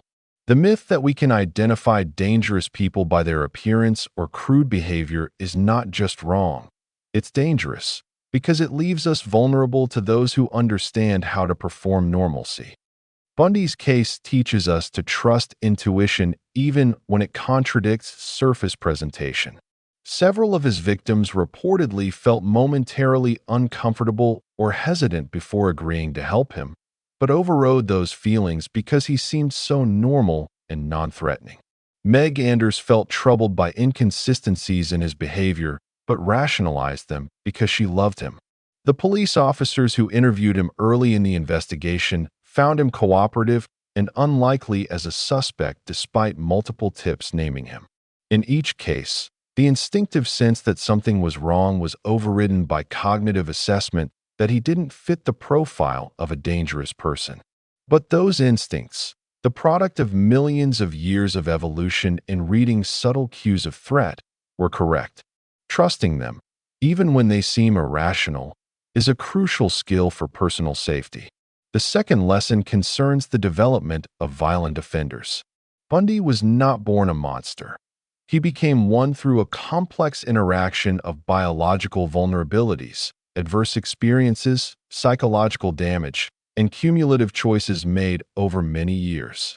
Understanding this developmental trajectory is crucial for prevention. The warning signs were present early: the dysfunctional family environment, the attachment disruptions, the identity confusion, the early behavioral problems like voyeurism and theft. None of these individually predict violence, but in combination, they suggested a child at high risk for serious psychological problems. With early intervention, effective therapy, stable relationships, treatment for emerging conduct problems, might a different outcome have been possible? We cannot know with certainty. Some individuals with similar backgrounds do not become violent. Some violent offenders come from apparently stable backgrounds. The relationship between early experience and later violence is probabilistic, not deterministic. But we do know that early intervention for at-risk children can reduce negative outcomes, and that ignoring warning signs allows problems to worsen. The third lesson addresses the psychological mechanisms that enable sustained violence. Compartmentalization, dissociation, lack of empathy, narcissistic defenses, these are not just abstract concepts, but actual psychological processes that allowed Bundy to kill while maintaining a facade of normalcy. Understanding these mechanisms helps in identifying potentially dangerous individuals and in understanding how violence becomes possible. The compartmentalization in particular is instructive. Bundy was not constantly in killer mode. Most of the time, he was operating in his public self, genuinely engaged with law school or work or relationships. The predatory self emerged at specific times, drove specific behaviors, then receded back into dissociation. This means that even people close to offenders may see no signs of violence most of the time, because the violent aspect is successfully compartmentalized from everyday functioning. This has implications for threat assessment. We cannot rely solely on whether someone seems consistently disturbed or angry. We must look for patterns, unexplained absences, inconsistencies between stated activities and actual behavior, possessions that don't fit their presented lifestyle, relationships that seem shallow despite superficial intensity. These may indicate compartmentalization of a secret life. The fourth lesson concerns the role of intelligence and charm in facilitating violence. Bundy is often described as if his intelligence and charm were somehow separate from his violence, as if they were positive qualities that make his crimes more tragic, such a waste of potential. But this frames the relationship incorrectly. Bundy's intelligence and charm were not separate from his violence. They were tools in service of it. His understanding of psychology helped him manipulate victims and avoid detection. His charm allowed him to approach women without triggering alarm. His intelligence let him plan crimes, adapt methods, and maintain compartmentalization. These qualities made him more dangerous, not less. They were integral to his pathology, not admirable traits that coexisted with it. This reframes how we should think about bright or charming individuals who engage in violence. Their capabilities are not mitigating factors, but aggravating ones. They make the violence more calculated, more sustained, more difficult to detect and stop. Intelligence without empathy, charm without genuine feeling. These are dangerous combinations, not tragic wastes. The fifth lesson addresses the nature of sexual violence and its connection to power and control. Bundy's crimes were explicitly sexual, but the sexuality was fused with domination, degradation, and ultimately murder. This is not aberrant sexuality in the sense of unusual preferences. It is the replacement of sexuality with violence, the fusion of arousal with causing suffering. Understanding this distinction is crucial for addressing sexual violence generally. Rape and sexual assault are fundamentally about power and control, not uncontrolled desire or sexual frustration. They are acts of violence that use sex as a weapon. Bundy's extreme version of this, where the violence and killing were themselves sexually arousing, represents an endpoint of this fusion, but the dynamics exist on a continuum throughout sexual violence. Prevention requires addressing the cultural contexts that enable this fusion, the objectification of women's bodies, the normalization of male entitlement to sexual access, the eroticization of domination and submission. Bundy's pathology was individual, but it emerged within cultural patterns that it reflected and exploited. The sixth lesson concerns the criminal justice system's capacity to identify and stop serial offenders. Bundy killed for years across multiple jurisdictions before being caught, and his capture was ultimately the result of a routine traffic stop rather than brilliant detective work. This reflects systematic failures in information sharing, pattern recognition, and investigative priorities. Since Bundy's case, significant improvements have been made. The FBI's Violent Criminal Apprehension Program, VICAP, creates a national database for violent crimes, improving agencies' ability to identify patterns across jurisdictions. DNA technology has revolutionized forensic investigation. Criminal profiling has become more sophisticated. These advances, in part motivated by cases like Bundy's, have likely prevented murders by allowing earlier identification of serial offenders. But gaps remain. Limited resources for investigating missing persons, particularly when victims are marginalized. Inadequate communication between jurisdictions. Databases that rely on voluntary reporting and often lack crucial details. Continued difficulty in identifying and stopping intelligent, organized offenders who leave minimal evidence. The systems are better than in Bundy's era, but still imperfect. The seventh lesson addresses the ethics of capital punishment, though without presuming to resolve that complex moral question.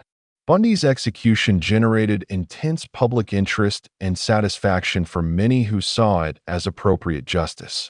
But it also ended any possibility of learning more from him about unsolved cases, of understanding his psychology more completely, of potentially using him as a negative example for at-risk individuals. The debate over capital punishment involves fundamental questions about justice, deterrence, the value of human life, and state power. Bundy's case highlights these questions without definitively answering them. His execution satisfied retributive justice for many but foreclosed other possible goods.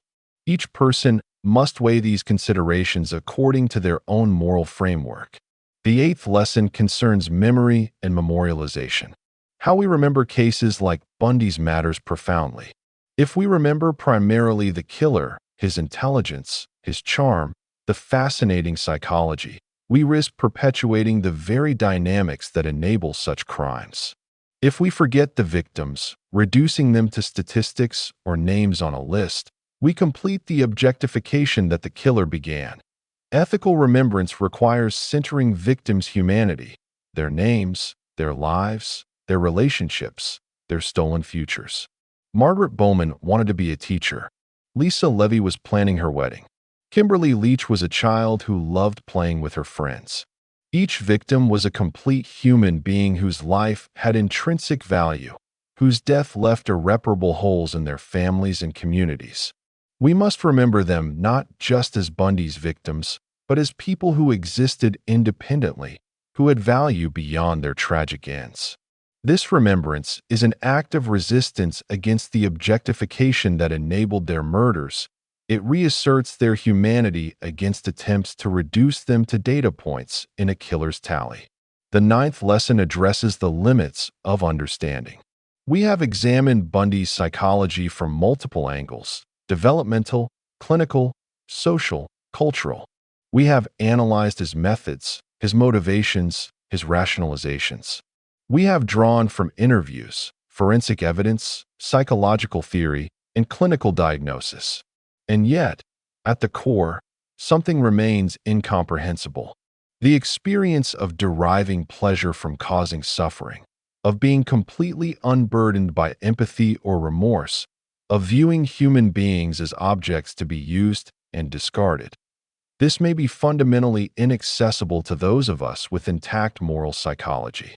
We can describe it clinically, can identify the brain regions and psychological mechanisms involved, but we cannot truly understand it from the inside because we lack the experiential framework. This incomprehensibility is not a failure of analysis. It is the boundary where analysis meets the genuinely other, the psychological space so different from normal human experience that it cannot be fully translated into terms we can grasp. We must accept this limit with humility, recognizing that some aspects of evil will always exceed our capacity for understanding. The 10th and final lesson is perhaps the most important. Evil is banal even when extreme.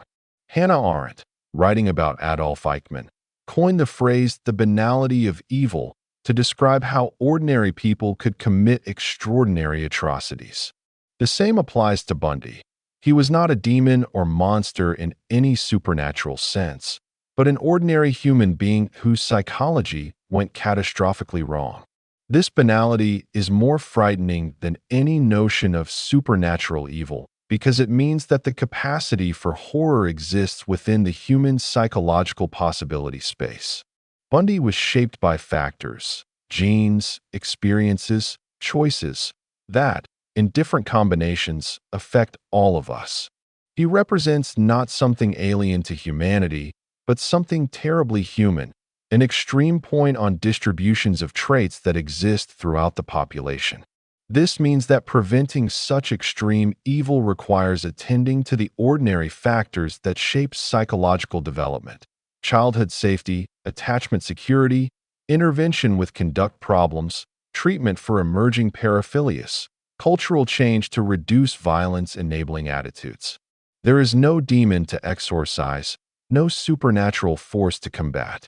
There is only the complex, difficult work of promoting healthy human development and addressing psychological disturbance early and effectively. As we close this examination of Ted Bundy's dark psychology, we return to that interview room in January 1989.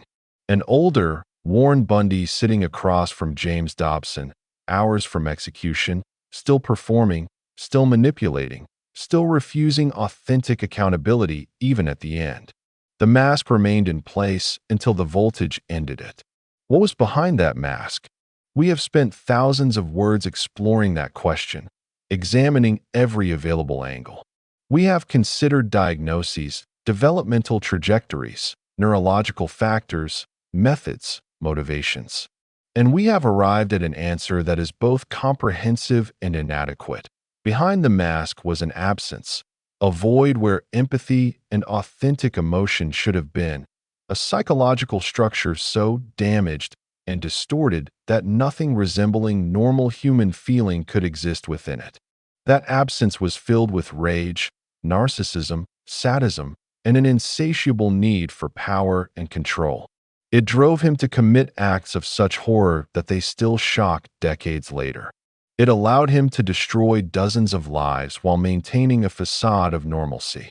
And it prevented him, even facing death, from experiencing genuine remorse or human connection.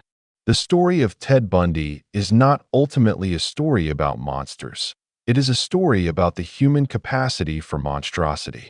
It is about how psychology can fail, how development can go catastrophically wrong, how the absence of normal human feeling creates space for darkness to flourish. And it is about the victims, the real people whose lives were stolen, who must be remembered not as footnotes to a killer's story, but as the human center of tragedy, that we study cases like Bundy's not to celebrate evil, but to understand it well enough to prevent it, to recognize it earlier, to intervene more effectively. We remember them not to immortalize killers, but to honor victims and learn lessons that might spare future victims. And we confront the darkness not because it is fascinating, but because refusing to look leaves us vulnerable to predators who understand, all too well, how to exploit that comfortable blindness. The abyss that was Ted Bundy's psychology cannot be fully fathomed. But we have looked into it deeply enough to learn its lessons, to recognize its warning signs, to understand its mechanisms.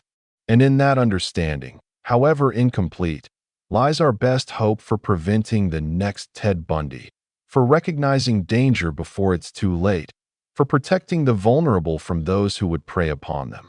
Let the final word belong not to the killer, but to those he killed. Their names, their lives, their humanity, these are what deserve to be remembered when we remember this case. Not the charming predator, but the real people he destroyed. Not the fascinating monster, but the ordinary horror of lives stolen and families shattered.